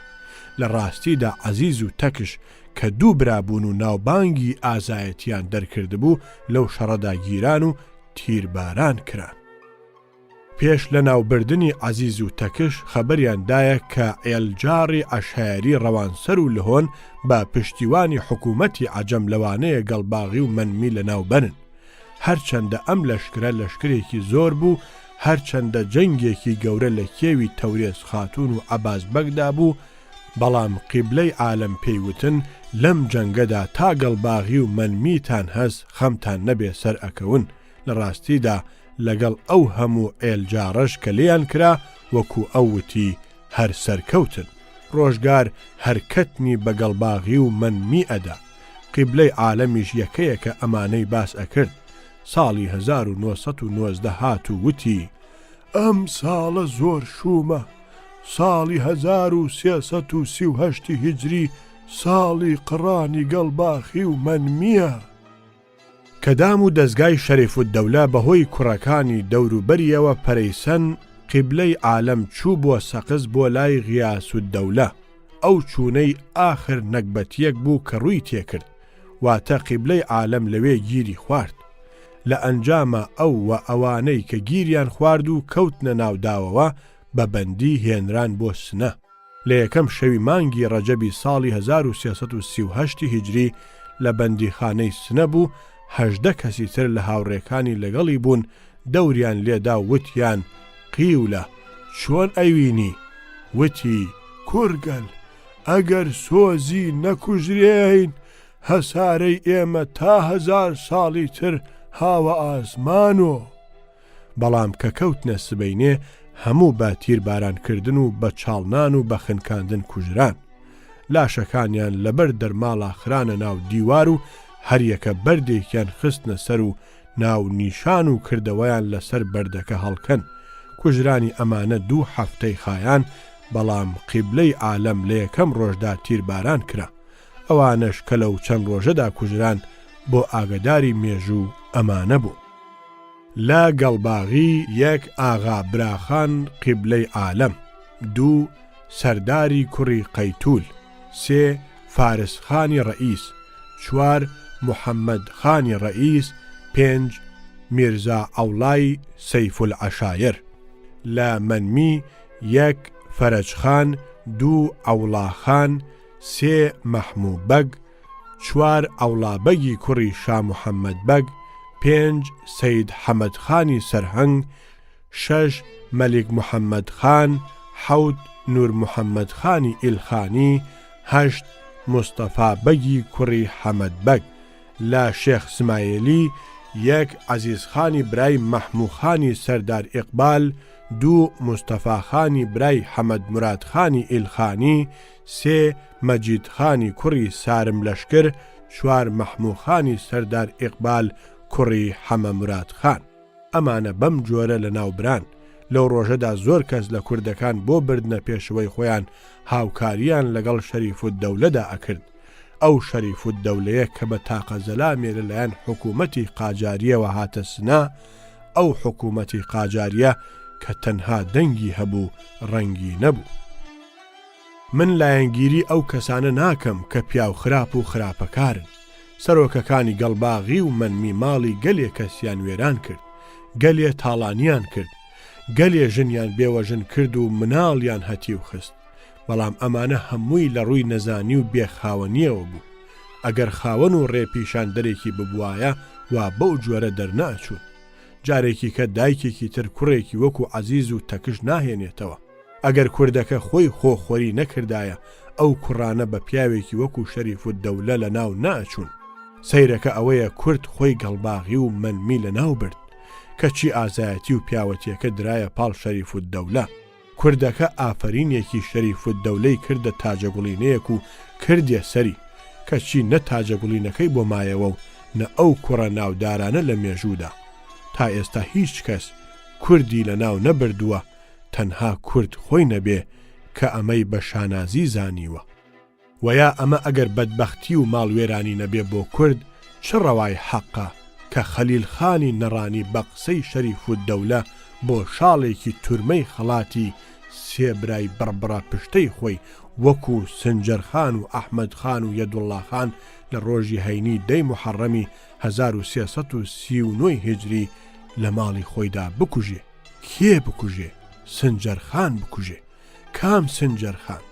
ئەو سنجەرخانەکە وەکو کێوێکی پۆڵاین لە ڕووی ڕووسی قەیسەری و حکوومەتی قاجاری داوەستا بوو. فۆلکلۆرەکانی ئەو ڕۆژە کە بۆ کوژرانی سنجەرخان لە میاوەران و نەڕان و سنەدا ئەوترا لام وایە وەچەکانی ئێستا و وەچەکانی دوای ئێستاش هەر بەسەر زاریانەوەیە و بەسەر دەمیانەوە ئەمێنێتەوە. هیچی تر گوزارشت لەمە ناداتەوە تەنها ئەوە نەبێ کە ئەڵێ ئەگەردار پوازی لە خۆی نەبێ ناقڵیشی. فارس ئاغا هەبوو خەڵکی سولەیمانی بوو بۆی گەڕامەوە وتی لە پێش شەهیدکردنی شێخ سەعید لە 1909 لە مووسڵ هەر لەگەڵ شێخ مەحموودی مەلیک بوو.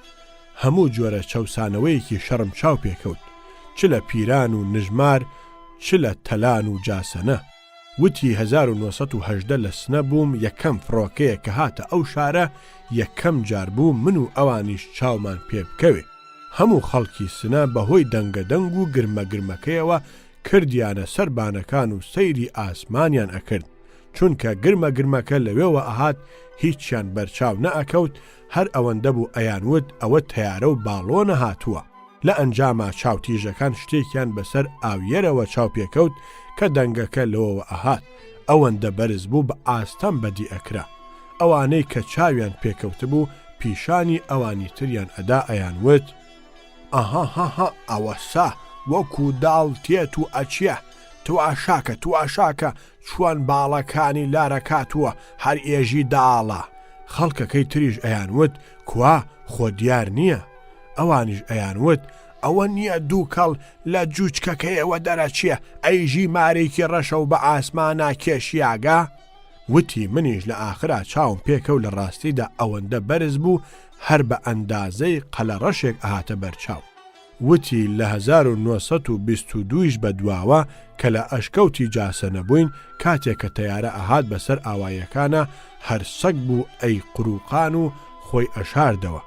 پشی لە باریک ئەبووەوە ئەچووە ناو کادان و شتا مریشک و کەڵە شێر هەڕایان ئەکردەوە بۆ کوولانەکەی خۆیان. باڵندە و چۆلەکە لە سەر دارەکان بەیەکە ئەهاتن نەیان ئەزانی لە ترسا ڕووبکەنە کوێ. خۆگا و گۆتەڵ و مەڕ و ماڵات خوا ئەیزانێت چۆن ئەڕەوینەوە. ئێستر و وڵاغی بەرزە هەر یەکە بەلایەکە هەڵ ئەهاتن. لەو شارە زورە لە ئاوایی بەکراوە پیاوێکی زۆر بە سامان و بە مەڕ و ماڵاتی لێبوو ناوبانگی مەڕ و ماڵاتەکەی ئەو ناوەی پڕکرد بوو. ئەم پیاوە وەکو وەجاغی کوێر بوو چروکێکەشی لە زۆری سامانەکەی زیاتر ناوبانگی دەرکرده بوو. خوا مەرگی پشیلەی کوێری بەکراوای ئەدا ئەگەر بیتوانایە پڕزۆڵە نانێکی دۆسکە بەکراوایی لە خەوا ببینایە. کاکە دۆسکە گەلێ شەو و ڕۆژ و وەرزی بەسەراهات هیچ نەبوو. کوت و پڕ ڕۆژێک ژنەگیر خواردووەکەی بەدەستیەوە مرخی پەڕایە سەر جەرگ و دڵ. مرخێکی وا کە دڵی بۆ ئەتوایەوە و یا ڕاست و ڕاست بڵێن بێزووی کرد بە سیوجگەرەوە. بە دۆسکەی مێردی وت پیاوەکە ئەوەی ڕاستی بێ بێزووەکەم بە سیوجگەرەوە. با گیسکێک سەر بڕین تۆزێ لە سیوجگەرەکەی بخۆم بەڵکو خوا مناڵێکیشمان بداتێ. دۆسکە وتی ئافرەت گیسک بۆ چی سەر بڕین؟ ئەم گیسکە سبەینی ئەبێ بە چتیر ئەی فرۆشین بە پارەکەی 1000 کونی پێ ئەگرین. خوا ڕێکی خا سبەی 2 سبەی ئەچم بۆ شار جەرگ و دڵێک لەوێ ئەکڕم و ئەیهێنمەوە ئەوەندە بخۆ تا لە لووتت دێتەوە. دۆسکە بەم جۆرە ژنەکەی خڵافان و لە دەمەدەمی پاییزا ڕوو بە شاری سولەیمانی بەڕێکەوت بۆ سیوجگەرکڕین. چووە بەر دوکانی قەساب، سیوجگەرێکی کۆنی چاو پێکەوت وتی ئەمە بە چەند؟ کابرای قەساب وتی بە 2 قەران. ئەم وتی بە قەرانێک، کابرای قەساب بە گاڵتەوە پێی وت برا بچوە لە کەرکووک بیکڕە بە قەرانێک. لەم قسەیە کابرا گوێی زرنگایەوە لە دڵی خۆیان وتی بۆچی نەچم لە کەرکووک بیکڕم بە قەرانێک و قەرانەکەی تری 1000 کونی پێ ئەگرم. پێی لێ کرد بە پشتا بۆ کەرکووک. لە پاش چەند ڕۆژ گەیشتە کەرکووک. چووە بەر دوکانی قەساب بۆ کڕینی سیوجگەر. دانەیەکی بە قەنارەکەوە دی وتی بە چەند؟ کابرا وتی بە 3 قەران. وتی ئەوە چی ئەڵەی تۆ؟ لە سولەیمانی ئەیانوت 2 قەران. کابرای قەساب وتی جا کەواتە بچوە بووە مووسڵ، لەوێ بە 2 مەتالیکە.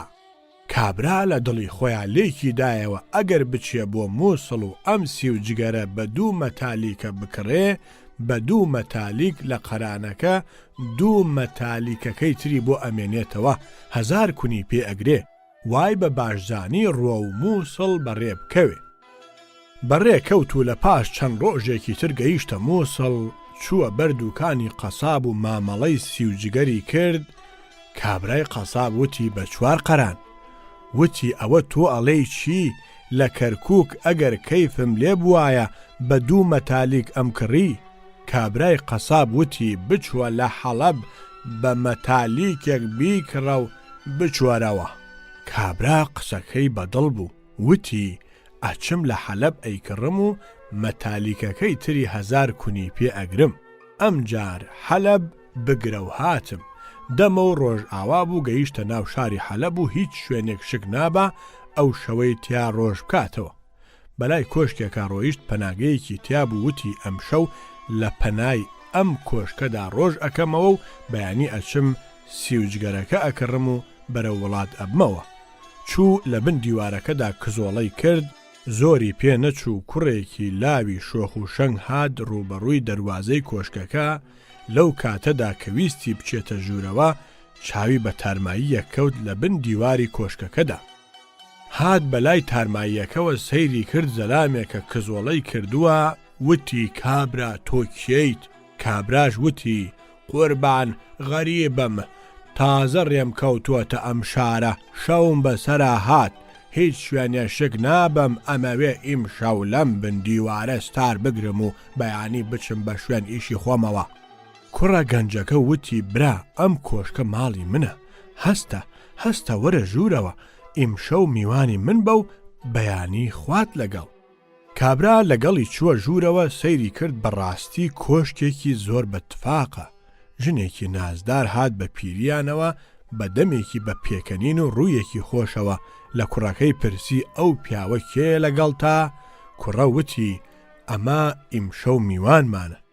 ژنە ئەوەندەی تر ڕووی گەشایەوە وتی یاخوا بەخێر بێ. کوڕەش بە پیاوەکەی وت ئەمە ژنمە. ژنە نانێکی باشی دروست کرد و هەرسێکیان نانیان خوارد.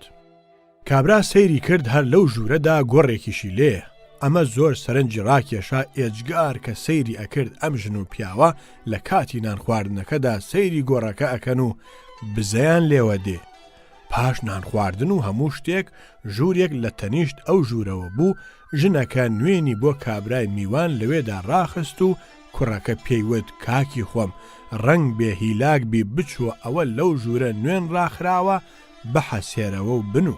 کابرا چوو لەسەر نوێنی خۆی ڕاکشا و هەر سێودووی ئەو گۆڕ و بزەیەی ئەکرد. دەلاقەیەک لە ژوورەکەدا بوو هەردوو ژوورەکەی ئەنووسان بەیەکەوە. دەلاقەکە ڕووی لەم بوو. زۆری پێچوو یان نەچوو. ژن و پیاوەکە لایان وابوو ئەم خەوی لێ کەوتووە. ئەمیش لەبەر پەژارە و ماندوێتی دڵ خەوی لێ تۆرا بوو. هەستی کرد ئەوە کوڕەکە دوو تێڵای هێنا و بە ژنەکەی وت بکوتین و بیکەین یا بیکەین و بکوتین. ژنە وتی ئارەزووی خۆتە. لەم لاوە کابرا کە چاوی بەو تێڵایانە کەوت و گوێی لەو قسەیە بوو بەجارێ ناوکی کەوت و وتی جارێکی کە دیارە من گیان دەرنابم ئەمانە بە ناوی میوانیەوە بۆیە ئیمشەو منیان هێنا و خزمەتیان کردم بمکوژن لەبەر ئەمە لە شوێنەکەی خۆی قوت بووەوە و نەیزانی چی بکا و دەرگا و شتەش هەمووی داخراوە. ئەم لەم پەژارەیەدا بوو سەیری کرد کوڕە ڕاست بووەوە دەستێکی کردە گەردنی ژنەکە و ئاڵان بەیەکە. ئەوی پێویست بوو ئارەزووی دڵیان لە یەک وەرگرت پاشەوە هەستان هەر یەکە یەکیە لە تێڵاکانیان هەڵگرت و چوونە ئەملاو ئەو لای گۆڕەکەەوە بەدار هاتن بە وێزەی گۆڕەکەدا حتا شل بوون. پاش ئەوە هاتن لەم لای گۆڕەکەەوە دەستیان کردە ملی یەک و نووسن. کوڕەی میوانی خەو بە چاونەچوو لەم کارە سات و بەسەر هاتە ئەوەندەی واقی وڕما ئەوەندەی تر کەوتە گێژاوی سەرسامیەوە. ئەو شەوە بە هەر جۆر بوو ڕۆژی کردەوە. بەیانی کوڕەی خانەخوێ ئەوی پێویستی خزمەت بوو دیسان لەگەڵ یا بەجێهێنا و هاتە سەروبەری ڕۆیشتن.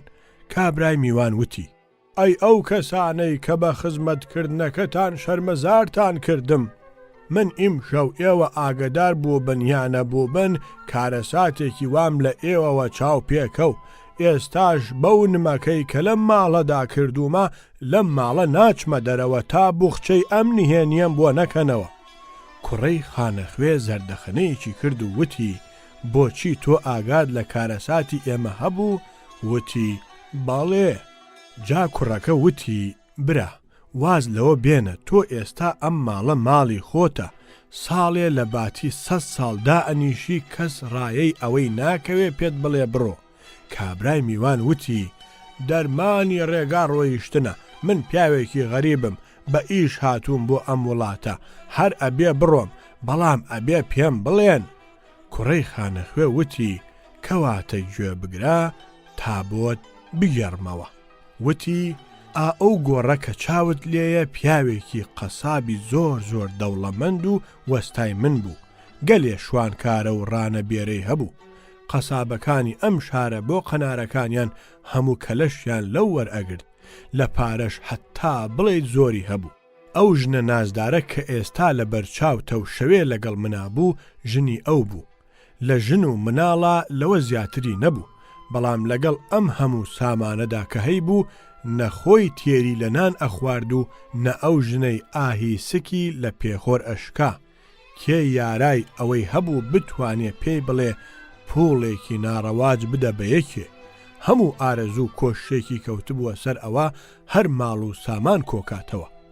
ژنی بەسە زمانیش کە ئەدوت مانگە لەبەر برسێتی و بێشتی وەکو دەمەداسی بەلیمۆی زرد ئاودراوی لێ هاتبوو. کە ئیشی هەردووکیان گەیشتە ئەم شوێنە کوت و پڕکابرا مرد. هیچ میراتگری تری نەبوو. من ژنەکەی مارە کرد و لەسەر ماڵەکەیەوە دانیشتم. بەم جۆرە کە تۆ بینیت دەستمان کرد بە کامەرانی. بە ڕۆژ من ئەچم بۆ بەسەرکردنەوەی ماڵ و مڵک، ئێوارە کە دێمەوە ئەم ژنە بەو جۆرە دێ بە پیرمەوە و یەکترمان لە گیانی خۆمان خۆشتر ئەوێ. پاش ئەوە کە نان ئەخۆین ئەو قسەیە کە ئەیکەین و ئەڵێن بکوتین و بیکەین یا بیکەین و بکوتین مەبەست ئەوەیە لە پێشا دڵ لە یەک وەربگرین و ئەم جا بکەوینە کوتانی ئەو گۆڕەکە هی قەسابی وەستای من و کۆنە مێردی ئەوە و یا لە پێشا بکوتین و پاشان ئێمە بە دڵی یەک بگەین. قەبرەکەی ئەکوتین ئەڵێن ئەوە دەردت بێ، ماڵی خۆنەخۆر بۆ چەکمە بۆرە. تۆ ماڵی خۆتت نەخوارد یەکێکی تر ئەیخوا، هەر لە بەرچاوی ئەوەوە لەگەڵ ژنەکەیە ئاڵێن بە یەکە. ئەڵێن بە کوێرایی چاوت بۆ خۆت سەیری ئەم ئاهەنگەی ئێمە بکە. ئێستا ئێمە لەسەر ئەو سامانەی ئەو کە لە کاتی خۆیان هیچی لێ نەخوارد ئەوی شایانی ژیانێکی شاهانی بێ ڕای ئەبوێرین و چۆن دڵمان بێوێ وا ئەکەین. ئەمە بوو سەرگوزشتەی ئێمە. کابرای میوان لە پاش بیستنی ئەم قسە و بەسەرهاتە تاسێک بردیەوە و کەوتە عالەمێکی ترەوە. هەر هەستا ماڵاوایی کرد و وتی: زۆر سوپاستانەکەم.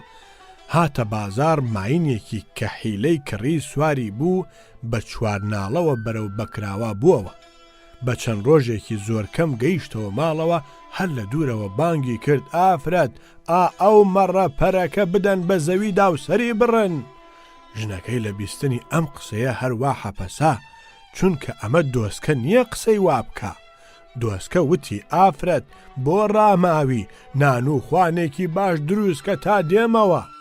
دا نەبەزی چوو بۆ ناو ڕانەمەڕ بڕەمەڕێکی لادا و دای بەیەکی لە شوانەکان وتی هەر خێرا بیان بە بۆ شار بیان فرۆشە، پارەکە بدە بە جلوبەرگ و نوقڵ و نەبات، هەر زۆر زوو وەرەوە. شوانەش دیسان هەر حەپەسا ئەمجا هاتەوە بۆ ماڵەوە و دابەزی وتی ئافرەت دەوارێک هەڵدەن، ئەم دەوارە ئەبێ ببێ بە دیوەخان، نابێ هیچ ژەمێک تا من ماوم بێمیوان بێ، تۆش تا ماویت دڵت چی ئەوێ بێدڵی خۆت مەکە، ماڵ و سامان زۆرە.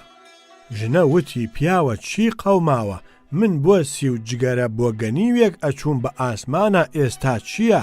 وتی ژنە دەنگ مەکە، تۆ یێ و من کوت پەیدا بووە، نە تۆ ئەدەم بە قسپا و نەخۆم ئەدەم بە لێدان، قەمتەری شەیتان لە دەم مابوو ئەوە ئێستا دەرهات و خوا دەروی لە هەردووکمان کردەوە.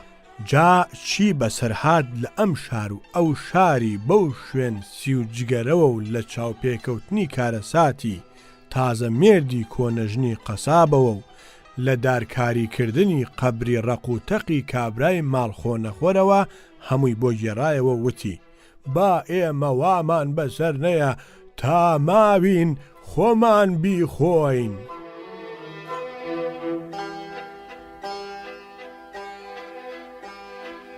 لە ماردین کڵێسەیەکی گاورەکان هەبوو، مەنارە بەرزە جوانەکەی سەری بردبوو بە ئاسمانە.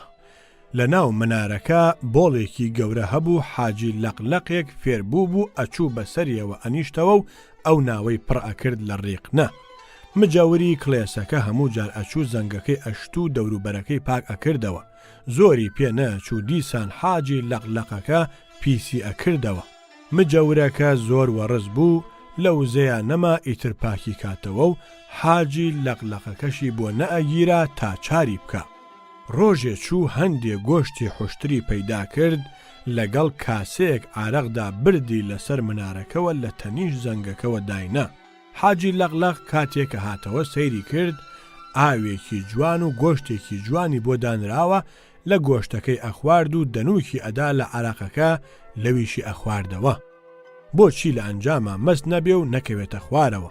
مجەورەکەش خۆی لێداگرت بوو، هەرکەوتە خوارەوە بە دارێکەوە گەیشتە سەری و دەستی کرد بە محاکەمەکردنی پێی وت من نازانم تۆ چیت و چه ئاینێکت هەیە، ئەگەر موسڵمانی عارەق ناخۆیتەوە، ئەگەر جوولەکەی گۆشت ناخۆی، ئەگەر گاوریت و بڕوات بە ئاینی ئیسا هەیە هەڵ نافیڕێنی بە زەنگی کڵێسادا، دەرکەوت کە تۆ دین سزیت و هیچ دینیەکت نییە. پاشان بە دارەکە دای لە مێشکی پژان و کوشتی. لە چیرۆکی گوێ ئاگردانی کوردیە ئەڵێ جارێک کیژە بچکۆلەیەک لەو دەشتە لە لای بەرغەل بوو، سەیری کردووە شێرێکی زۆرزل کەوتۆتە ناو قەفەزێکی پۆڵاین، ئەنرکێنێ و ئەزرکێنێ و ناتوانێ لە ناو قەفەزەکەدا دەرچێ. کچۆڵەکە زۆر بەزەی پێهاتەوە کە شێری شایگیان لەبەرانی کێوی بەو جۆرە بەزەلیلی لە ناو ئەو قەفەزەدا کەوتووە. چوو بەلایەوە پێی وت شایگیان لەبەران، ئەگەر لەم بەندە ڕزگارت بکەم چیم دەربارە ئەکەی؟ وتی کیژە بچکۆڵەکە ئەگەر ڕزگارم بکەیت تا ماوم ئەڵقە بە گوێی تۆ ئەبم. کیژە بە هێواشی دەستی برد و دەرگای قەفەزەکەی لێکردەوە و شێر هاتە دەرەوە. تۆزێ خۆی کێشایەوە و ئەمجا هات بەلای کیژەکەوە و چەمۆڵەیەکی بۆ درێژ کرد. کیژە وتی ئەوە چیەکەی؟ شێرە وتی ئەتخۆم. کیژە وتی جا ئەمە ڕەوای حەقا، من تۆم لەو بەندی دیلێتیە ڕزگار کرد و کەچی ئێستا تۆ ئاوام تۆڵە ئەدەیتەوە؟ شێرە وتی حەق نییە، هێز لە سەروی حەقەوەیە. کیژە وتی ئەوە بەڕاستە؟ وتی بەڵێ بەڕاستمە، خۆگاڵتە ناکەم. چەند ڕۆژە من بەسراومەتەوە لێرە، ئێستا برسیمە و ئەتخۆم. کیژە وتی ئەی حەقەکە چی لێ هات؟ شێرە وتی پێم وتی حەق دروست نەبووە. کیژە وتی ئێستا کە هەر ئەم خۆی وەرە شتێکی تر بکەین. وتی چی بکەین؟ وتی وەرە پێکەوە بەم ڕێگایەدا ئەڕۆین تا تووشی سێ جۆرە گیان لەبەر ئەبین، لێیان ئەپرسین ئەگەر ئەوانیش وتیان حەق نییە ئەوە بمخۆ، هیچ لۆمەیەکت ئیتر نایەتە سەر. شێر وتی باشە. ڕۆیشتن لە ناکاو تووشی کەروێشکێک بوون، شێرە بە تووڕەیەکەوە بانگی کرد: کەروێشک حەق هەیە؟ کەروێشک کە سەیری دیمەن و چەمۆڵە و دانە ڕیچەکانی شێری کرد، هێزی تیانەما وتی: قوربان حەق نییە. شێرە وتی: بڕۆ بەڕێی خۆتەوە. ئەو ڕۆیشت و ئەمان ماوەیەکی تر ڕۆیشتن تووشی ئاسکێک بوون. شێرە بانگی کرد لە ئاسکەکە وتی: ئەی ئاسک حەق هەیە؟ ئاسک کە سەیری گوێچکەی ڕاستەوە بوو، تووکی گرژی سەر و کەلەی شێری کرد، ورەی پێنەما. وتی: قوربان حەق نییە و هەر دروست نەبووە. شێرە وتی: بڕۆ بەڕێی خۆتەوە. ئاسکەکە لێیدا ڕۆیشت و ئەمانیش کەوتنەوە ڕێ. زۆر نەڕۆیشتن تووشی ڕێویەک بوون. شێرە بانگی کرد: ڕێوی حەق هەیە؟ ڕێوی وتی: قوربان تێناگەم کارەسات چییە؟ نازانم چی بڵێم. شێرەکە وتی: من لە قەفەزێکی پۆڵایندا بووم، ئەم کیژۆڵەیە بەرەڵای کردم، ئێستا ئەڵێم ئەتخۆم، ئەڵێ حەق نییە بمخۆی، منیش ئەڵێم حەق هەر دروست نەبووە، وا ئەم پرسیارە ئێستا لە تۆ ئەکەم بۆ ئەوە شەرع بکەی. ڕێوی وتی: شایگیان لە بەرانی دارستان، فەرمایشتەکە زۆر بەجێیە، بەڵام شەرعکردن ئەبێ هەردوو کەسەکە چۆن بوون بەو جۆرە لە بەردەمی قازیدا ڕاوەستن بۆ ئەوەی قازی سەیری سەر و باڵای هەردووکیان بکە لە کاتی تاوانە، ئەو وەختە حکمی عادلانەی خۆی بدە. ئێستا من نازانم قەفەزەکە چۆن بووە و ئەم کیژە چی کردووە و تۆ چیت پێوتووە و چۆن دەستی بۆ ئەو قەفەزە درێژ کردووە؟ شێرە وتی: نەچووە بچێ، وەرە لەگەڵمان با بگەڕێنەوە بۆ سەر قەفەزەکە و بە چاوی خۆت دیمەنەکە ببینە. ڕێوی وتی: فەرموو باشە. هەموو بەرەو دوا گەڕانەوە تا چوونەوە سەر قەفەزەکە. شێرەکە وتی: لەم شوێنەدا بووە و ئەمەش قەفەزەکەیە. ڕێوی وتی: فەرموو بچۆرە ناو قەفەزەکە با بە چاوی خۆم کارەساتەکە ببینم. شێرەکە چووەوە ناو قەفەزەکە و ڕێوی وتی: قەفەزەکە هەروە بەرەڵا بوو. شێرەکە وتی: نا، دەرگاکەی داخرا بوو. بە کچەکەی وت دەرگاکەی وەکو خۆی لێ بکەوە. کچە دەستی برد دەرگاکەی دادایەوە. ئەمجا ڕێوی ڕووی کردە شێرەکە وتی: فەرموو ئێستا چی ئەڵێی بڵێ؟ وتی: حەق هەیە یان نا؟ ڕێوی وتی: بەڵێ هەیە و دروست بووە. شێرە وتی: حەق نییە. ڕێوی وتی: حەق هەیە و دروست بووە. حەق ئەوە بوو کە تۆ تۆڵەی ئەم کچەی بە چاکی بدەیتەوە، کەچی تۆ هاتی هێزت خستە سەر حەقەوە، بەڵام حەق هەر شوێنی خۆی ئەگرێ و هەر سەر ئەکەوێ. ئەگەر بڕوا ناکەی تۆ بۆ خۆت لەوێدا هەر لە ورگی خۆت بدە. هەر لە قسەی گوێ ئاگردانی کوردیە ئەڵێ: مام ڕێوی لە دەرماڵی شێردا بوو بە خزمەتکار و جارجاریش ئەگەر لە پاشماوەی شێر شتێکی دەستکەوێ بیخوا هەر لەبەر ئەم چڵکاو خواردنەوە بوو وا چووە ژێر ئەرکی ئەو خزمەتکاریە. ڕۆژێک شێر شای دڕندەکان پێی وت: بزانم کەس دیار نییە بێت بۆ خزمەتی ئەم بارەگایە؟ مام ڕێوی وتی: فەرمانی پادشا لەسەر سەرە، هەر ئێستا ئەچم ئەم بارەگایە پڕ ئەکەم لە خوڵام و لە نۆکەری کەمەربەستا. چوو لە ڕێگەدا لەو دەشتی زەنگاباتە تووشی ورز بوو، پێی وت: داروغای وڵات دوێنێ مردووە، کوێخای زەنگابات شایگیان لە بەران فەرمانی داوە کە ئێوە شوێنی بگرنەوە. فەرموو با بچین بۆ خزمەتی. ورچە بە فیزیەکەوە شوێنی کەوت و چوون بۆ خزمەتی شێر. شێر ماوەیەکە برسیە و زۆر تووڕێیەلەوە کە ماوەیەکە کەس نهاتووە بۆ خزمەتی. هەرکە چاوی بە ورچ کەوت چەمۆڵەیەکی بۆ درێژ کرد و هەموو پێستی سەرشانی بەجاری هێنایە خوارەوە تا سەرکلکی دایماڵی. ئەمجا ڕێوی ڕووی تێکرد و پێی وت: کوێ خای زەنگاباد هەڵکێشە عەباد، چەفتەی سەرشانت ئاوەڵدامەنە، ئەو لار و لەنجەی هەتە دایمەنە، کوێ خای زەنگاباد ئەرکی گرانە، شان هەڵتەکێنە ڕێگات بزانە، تۆ لەکوێ و کوێخای زەنگاباد لەکوێ خۆنە ناز ئەبێ بەم جۆرەی بوێ. دیسان هەر لە قسەی گوێ ئاگردانە ئەڵێ ڕێویەک کەوتبووە حاڵی خۆیەوە لە برسانە لات کەوتبوو بە سەرەتەقێ و لۆکەلۆک کەوتە ئەو دەشتی گەرمیانە بۆ ئەوەی بەڵکو شتێکی دەستکەوێت لەو ڕۆژە ڕەشە ڕزگاری ببێ. لە ناکاو تووشی گورگێک بوو سەیری کرد گورگ لەم پەرێشانترە. گورگەکە دانێکی لێ ڕیچ کردەوە پەلاماریدا مام ڕێوی تۆزیە بۆی کشایەوە و پێی وت بێ قەزابی ئەوە تۆ چیەکەی؟ لە خواردنی گەڕێکی لەڕی وەکو من چ ئاهێک ئەکەوێتە سکتەوە؟ بە قەپاڵێک منت خوارد دوجار چی ئەەکەی؟ وەرە با بچین لەو شیوە ئێسترێک کەوتووە جەنابت لە پێشە تێری لێ بخۆ منیش لە پاش ماوەکەت ئەخۆم تا ئەو تەواو ئەبێ من بە پوختی قەڵاو ئەبمەوە ئەو وەختە ئافێتم کە. گورگەوتی باشە وا لەکوێ با بچین. ڕێوی پێشی کەوت و ڕویان کردە چەمەکە سەیریان کرد وا جوانوە ئێسترێکی قەڵاو لەسەر لا لێ ڕاکشاوە. هەر ئێستا عمری داوە بە تۆ یا ساڵێ لەمە پێشتر. مام ڕێوی بە گورگەی وت من لەبەر پیری و لەبەر برسێتی هێزی چاوەکانم نەماوە. بزماری ناڵی سمی ئێسترەکە ئەگەر بەلای ڕاستدا چەوت بوو بێتەوە ئەوە ئەو ئێسترە تۆپیوە، ئەگەر بەلای چەپا بێ هێشتا تۆزێکی ماوە. جەنابت سەیرێکی بکە بزانە بە کام لایەوە کەوتووە بۆ ئەوە ئەگەر نەتۆپی بێ با بتۆپێ و لە خواردنەکەی تا جەنابت تووشی عەزیەتی لنگە فرتیەکەی نەبی. گورگە وتی باشە و چوو بەلای سمی ئێسترەکەوە لەو وەختەدا کە سەیری ئەکرد لمۆزی کەوت لە سمی ئێستر خەبەری بووەوە لەقەیەکی کێشا بە مێشکی گورگە مێشکی کەوتە دەمی و گورگ لەوێ کەوت. ئێستر ڕاپەڕی لێیدا ڕۆیشت. مام ڕێوی چووە سەر کەلاکی گورگ و پێیوت مردود مەریە تۆ کە ڕقم تاریخت بۆ ناخوێنرێتەوە بۆچی لە خۆتەوە خۆتی تێ هەڵ ئەقورتێنی؟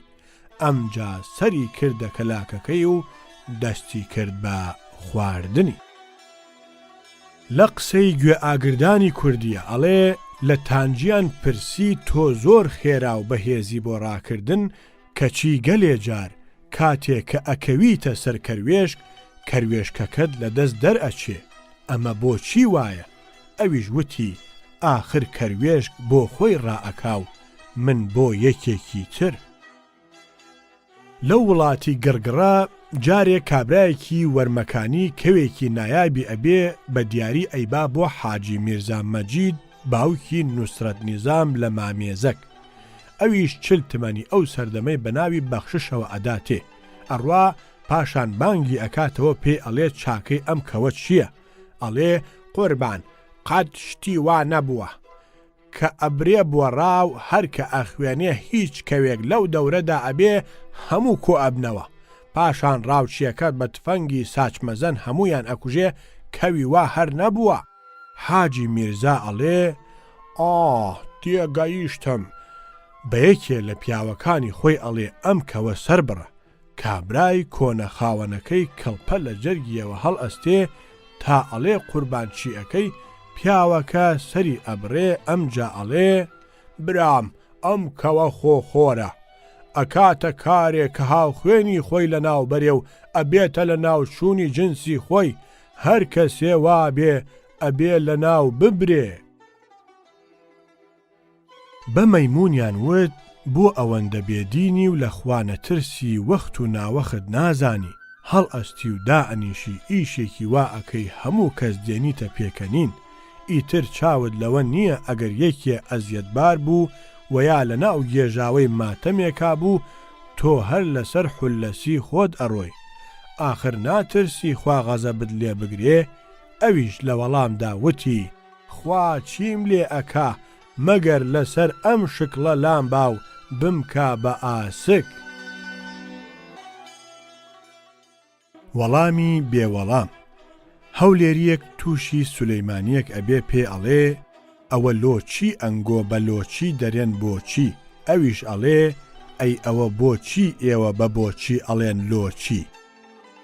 شێخ معرفی سەعاتچی ئەچێتە ئاودەستی مزگەوتێک نوێژ بکا و قیبلەی لێ ئەگۆڕێ.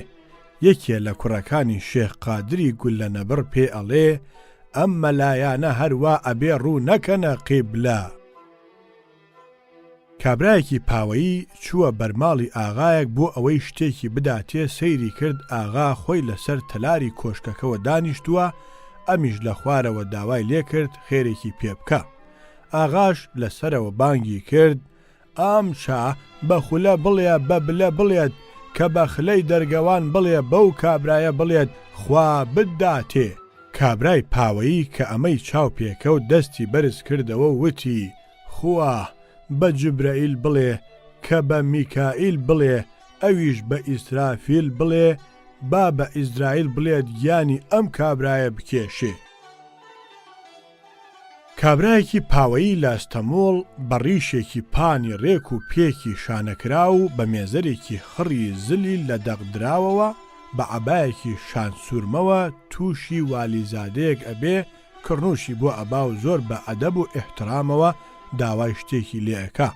والیزادەکەش ئەڵێ ئەفەندەم تۆ بەم لاوی و بە شەوکەتی و هەڕەتی جوانیتەوە لام وایە بچیت فرمانێ بکەی بۆ خۆت باشترە لەم حاڵەت.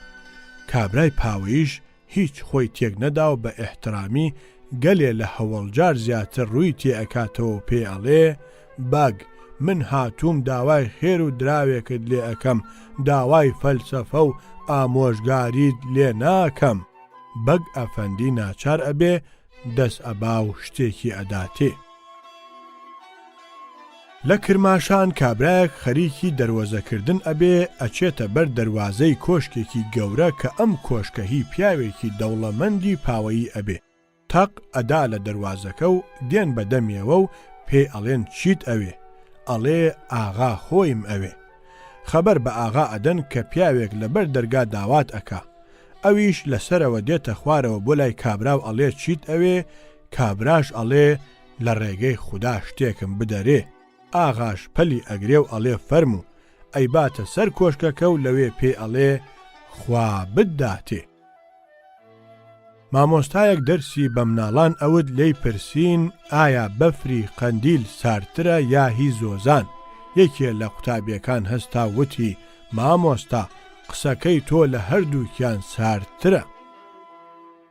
مۆستەفا خەڵکی میروەیس لەو خوارە لە هاتوچۆی گەرمیانە لە دیوەخانی شێخێکی عەرەبدا ئەبێ دەست ئەکرێ بە قسەی خۆش و نوکتەگێڕانەوە و باسی زمان و قسەکردن. قسەکانی مۆستەفا زۆر سەیر و بە دەنگێکی نێری کوردانە ئەبێ. یەکێ لە دانیشتوەکان ئەڵێ کوڕینە ئێوە ئەزانن وەختێکە خوا قەومەکانی دروست کرد زمانەکانی بەش کرد بەسەریانا و پڕ بە پڕی قەومەکان دەرچوون. پاشان قەومی کوردیشی دروست کرد ئەمان هیچیان بۆ نەما بۆەوە هەستان چوونە لای خوا شکاتیان کرد و وتیان ئەی باشە زمانی ئێمە کامەیە؟ خوایش وتی تازە زمانەکانم بەش کردووە هیچ بۆ ئێوە نەماوەتەوە هەستن بچن بەسەریانەوە بگەڕێن هەریەکە بەڵکو و تۆزێکی لێ بپچڕن و بیکەن بە زمانێک بۆ خۆتان. ئێستا ئەم زمانی کوردیە ئەو گاڵەگاڵەیە. مستەفاش ئەڵێ بەڵێ ڕاستە فەرمووی کە چوونە لای خوا فەرمووی زمانەکان بەشکراون بەڵام مێشکم هێشتووەتەوە بۆ ئێوە مێشکەکە هەڵگرن و بۆ خۆتان و سەرگوڵی زمانەکانیش وەربگرن. ئەوە لەبەر ئەوەیە کە ئێوە بەقەت باسکێک زمانتان درێژە و ئێمە گاڵەگاڵمان لێوە دێ کە ئەم قسەیە ئەکا کابرای بەرامبەری بۆڕ ئەخوا و دیوەخانەکەش ورتەی لێوە نایە. ڕامز یعقوبی بە قایمقامی ئەچێتە کۆیە پێش ئەو جەمیل ئاغا چەند ساڵێک هەر لە کۆیە قایمقام بوو. ڕامز بەگ پیاوێک بوو سەودای لەگەڵ خواردنەوەدا هەبوو. جەمیل ئاغاش لە نوێژ بەو لاوە هیچی تری نەئەزانی. ڕۆژێک ڕامزبەگ ئەچێ بۆ دیدەنی جەمیل ئاغا لەو ماوەدا کە دائەنیشێ شتێکی وا دەست ناکەوێت کە بە دڵی بێ و بیخواتەوە هەروە هەڵئەستێ. پاش چەند ڕۆژێک ئەمجا شەوێک جەمیل ئاغا ئەچێ بۆ دیدەنی ڕامزبەگ گەلێک دائەنیشێ و شەو درەنگ ئەبێ ئەیەوێ نوێژەکەی ئیشای بکە هەرچەندە چاو ئەگێڕێ شتێکی وای بەرچاو ناکەوێ نوێژی لەسەر بکە. ناچار هەڵئەستێ و ئەباکەی خۆی ڕائەخا و نوێژەکەی لەسەر ئەکا و پاشان ئەچێتەوە بۆ ماڵی خۆی. بەیانی بەرماڵێکی پوختەی نایاب ئەخاتە ناو بوخچەیەکی تازەوە ئەیدا بە پیاوەکەی خۆی بیبا بۆ ڕامزبەگ پێ ئەڵێ کە بە ڕامزبەگ بڵێ جەمیل ئاغا ئەم دوو گوردەی بە دیاری بۆ ناردووی بۆ ئەوە ئەگەر جارێک یەکێکی وەکو من بوو بە میوانت با نوێژی لەسەر بکە پیاوەش ئەچێ و دیاریەکە و ڕاستپێریەکە ئەگەیەنێ بە ڕامزبەگ ڕامزبەگیش وەری ئەگرێ و بە پیاوەکە ئەڵێ تۆزێ دانیشە خۆی ئەچێتە ژوورەوە سندوقێک پڕ ئەکا لە شامپانیا و وێسکی و بیرە و عەرەقی زەحلاوی و ئەیهێنێ و ئەیدا بە پیاوەکە و پێ ئەڵێکە بە جەمیل ئاغا بڵێت ڕامز ئەم سندوقە خواردنەوانەی بە دیاری بۆ ناردووی بۆ ئەوە ئەگەر جارێک یەکێکی وەکو من بوو بە میوانت بۆی دانێ با بیخواتەوە. لەو سەرە کابرایەک تووشی پەتایەکی زۆر پیس بوو چووە لای حەکیمەکە داوای دەرمانی لێ کرد بۆی ئەویش پێی وت بچۆ هەندێک سرکەی 7 ساڵە بخۆ یەک کاوجار چاک ئەبیتەوە. کابرا چوو هەر چەند گەڕا سرکەیەکی وای دەست ناکەوت لە ئاخرا ناونیشانیاندایە کە لە لای کوێخاکەی دێی گروێز دەست ئەکەوێ. ئەویش چوو پێی وت کە ئایا سرکەی 7 ساڵت هەیە؟ وتی بەڵێ هەمە. وتی کەواتە هەندێکم بدەرێ بۆ ئەم پەتایم. وتی بە کەسی نادەم. وتی بۆچی؟ وتی ئەگەر بمدایە بە خەڵک ئێستا لەکوێ سرکەی 7 ساڵە لە لای من ئەما. فەقیەیەک هەوای شعروتن ئەکەوێتە سەری و چەند شعرێکدا ئەنێ و ئەیبا بۆ شێخ ڕەزا کە تەماشای بکە و پەسەندی بکە. شێخ کە سەیری ئەکا سەرێکی بۆ با ئەدا و ناشیەوێ دڵی فەقیەکە بشکێنێ پێ ئەڵێ خراب نییە. فەقێ ئەمەی زۆر پێخۆش ئەبێ ئەڵێ دەسا قوربان ئەبێ ئەوەش بزانی کە ئەمە لەسەر ئاو دەستدام ناوە. شێخیش ئەڵێ بەڵێ ڕاست ئەکەی هەر کە سەیرم کرد ئەو بۆنەی لێ ئەهات. شێخ ئیمام هەبوو لە سابلاغ ماشەڵڵاه لووتێکی زۆر زلی پێوە بوو. لەگەڵ ڕیشێکی پان و پۆڕی تەنکدا ڕۆژێک ئەم ئیمامە ئەچێتە ماڵێک ئەو ماڵە کوڕێکی بچکۆڵەی جوانکەلایان ئەبێ. کوڕاکە لە خزمەت شێخا بەچۆکە دێت و زۆر بە ئەدەبدا ئەنیشێ و هیچ جم و جوڵ ناکە. شێخ پێ ئەڵێ یا ڕەبی کوڕم ئەمر درێژ بی ئەوە هەموو دەم تۆ ئاوا بە ئەدەب و لەسەر خۆی بۆچی باوکو دایکت ئەڵێن هار و هاجە؟ کوڕەکەش ئەڵێ نەوەڵا قوربان هەموو وەخت وانیم ئەوە ئێستا دایکم وتی سەیری لوتی شێخ ئەکەی دەست نەکەی بە پێکەنین باشە دوایی کرۆکەت ئەدەمێ.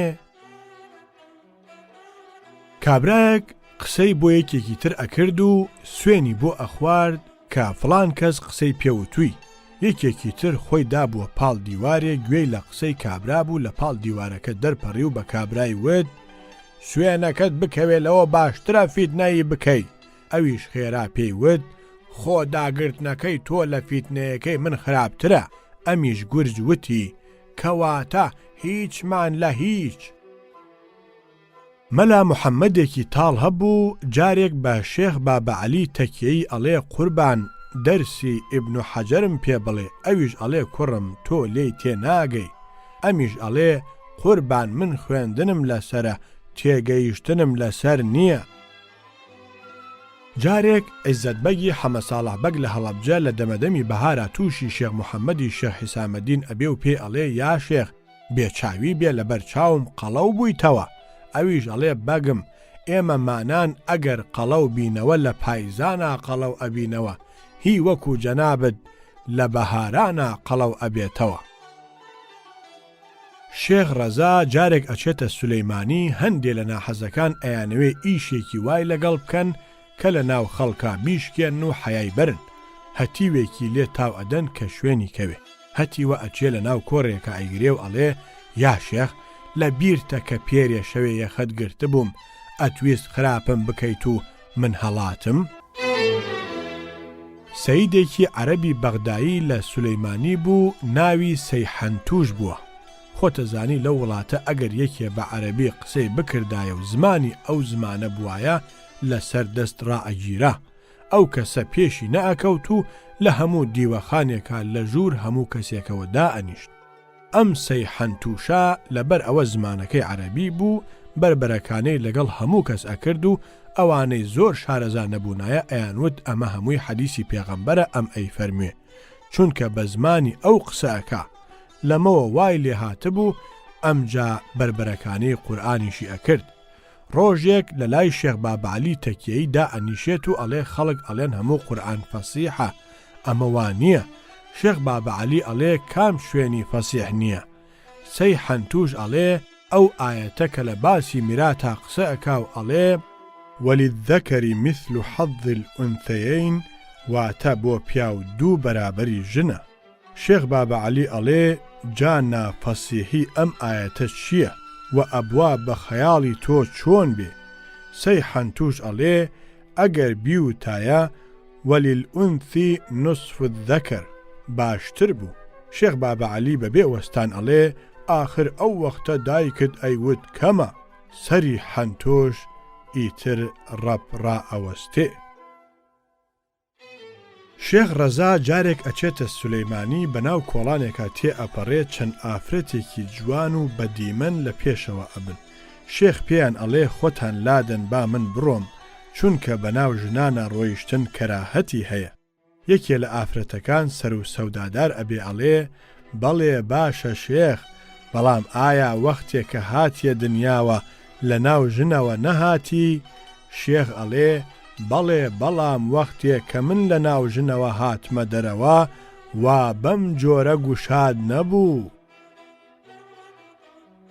کابرایەک ئەچێتە لای کاکە حەمەدی سولەیمانی ئەڵێ قوربان کۆڵنجم کردووە هاتووم نوشتەیەکم بۆ بکەی بەڵکو لە کۆڵم کەوێ. ئەم مەجیدیەشم هێناوە بۆ سەر قەڵەمانە. کاکە حەمەدیش بەبێ ئەوەی هیچ خۆی تێک بدا دەست ئەبا مەجیدیەک ئەخاتە سەر مەجیدی کابرا و پێ ئەڵێ کوڕم بچۆ بەم دوو مەجیدیە سوخمەیەکی ناودار بکڕە و لە بەری کە کۆڵنجەکەت لە کۆڵ ئەکەوێ. شێخ ڕەقیب هەبوو لە وڵاتی ئاکرێیە. ئەم شێخ ڕەقیبە خواردنی هەر گۆشتی برژاو بوو. خوڵامێکی هەبوو هەر بە دوو ڕۆژ بەرخێکی بۆ سەر ئەبڕی و بۆی ئەبرژان و ئەویش بە پوختی ئەی خوارد. ڕۆژێک شێخ ڕەقیب خەریکی خواردنی گۆشتی برژاوی بەرخی ئەو ڕۆژە ئەبێ لە گەروی ئەگیرێ و هەرچەند ئەکا ناچێتە خوارەوە. خوڵامەکەی بانگ ئەکا و دەست ئەکا بە جنێودان پێ ئەڵێ تۆ ئیمڕۆ گۆشتەکەت باش نەبرژاندووە، ئەوە تا ئەگیرێتە گەروم. ئەویش هەرچەند ئەڵێ یا شێخ باشم برژاندووە، هیچ ناتەواویەکی نییە، کەڵکی ناگرێ. شێخ هەر جنێوی ئەداتێ و بەدەمیشیەوە لە حەیبەتانە ئەکۆکێ. ئەمجا خوڵامەکە ئەڵێ بەخوا یا شێخ زۆر چاکم برژاندووە، بەڵام ئەوەندە هەیە ئەم بەرخە کە من ئیمڕۆ سرم بڕی ماڵی حەڵاڵ و بێغەشی خۆت بوو. حاجی مەلا ئەوڕەحمانی شەرەفکەندی ڕۆژێک لەگەڵ سەید سەعیدی باخەوان لە شەرەفکەندیەوە ئەچن بۆ خانەقای شێخی بورهان. لە ڕێگا حاجی مەلا بە سەید سەعید ئەڵێ دەوەرە سەید دوو قسەی خۆش بکە با ڕێگاکەمان لەبەر بڕوە. سەید سەعید خەریک ئەبێ گەروی پاک ئەکاتەوە کەچی لە ناکاو تڕێک ئەکەنێ. بەمە زۆر تێک ئەچێ و لە شەرمەزاریدا سەردا ئەخا و نقەی لێوە نایە. حاجی مەلاش هیچ دەنگ ناکاو کارێکی وا ئەکا کە سەید سەعید وا بزانێ ئەم گوێی لە هیچ نەبووە. هەندێ هەردووک بە بێدەنگ بەڕێدا ئەڕۆن لەپڕ سەید سەعید ئەڵێ ئەرێ حاجی مامۆستا بۆچ هیچ فەرمایش تێک نافەرمووی؟ حاجی مەلاش ئەڵێ بە خودای بابە لێ زۆریشم نقاندووە، هەرچەندە ئەکەم وەک تۆ فەرمایشتم نایە. سەید حەسەنی موفتی لە سولەیمانی ئەیەوێ ژنێکی تر بێنێ. لە دواییە حەبەخانی کچی شێخ عەلی عەبابەیلەی بۆ ئەدۆزنەوە و ڕێئەکەون. تاقمێ سوار لە سولەیمانیەوە ئەچن بۆ گواستنەوەی حەبەخان. لەولاوە سوارەی عەبابەیلێش لەگەڵ بووکا دێن بۆ سولەیمانی. شێخ عەلیش پیاوێکی ناودار و لەگەڵ مەولەویدا زۆر دۆست بوون. مەولەویش لەبەر ئەو دۆستایەتی کە هەبوو بۆ ئیحترامی شێخ عەلی لەگەڵ حەبەخانە دێت بۆ سولەیمانی. لە ڕێگادا حەسەنی ئامێ هەبوو گوێندە و دەنگخۆشی ناو ئەو دەستە سوارە ئەبێ و بەڵکو گوێندەی ئەو دەورە بوو. ڕووی لێ ئەنێن بۆ وتن ئەویش بە مەقامی ئای دەسەکا بە خوێندنی شەعری مەولەوی کە ئەو سەردەمە بە شەعری مەلا ڕەحیمی ناوی دەرکردبوو. هەرکە حەسەنی ئامێ دەست ئەکا بەوتن مەولەوی لەسەر وڵاغەکەەوە حاڵی لێدێ و وەکو بارانی بەهار ئاو بە چاویا دێتە خوارەوە. خەڵکەکە ئەمەیان پێ ناخۆش ئەبێ، چونکە ئەوان بۆ شایی هاتوون کەچی ئێستا شایی بوو بە شین و گریان.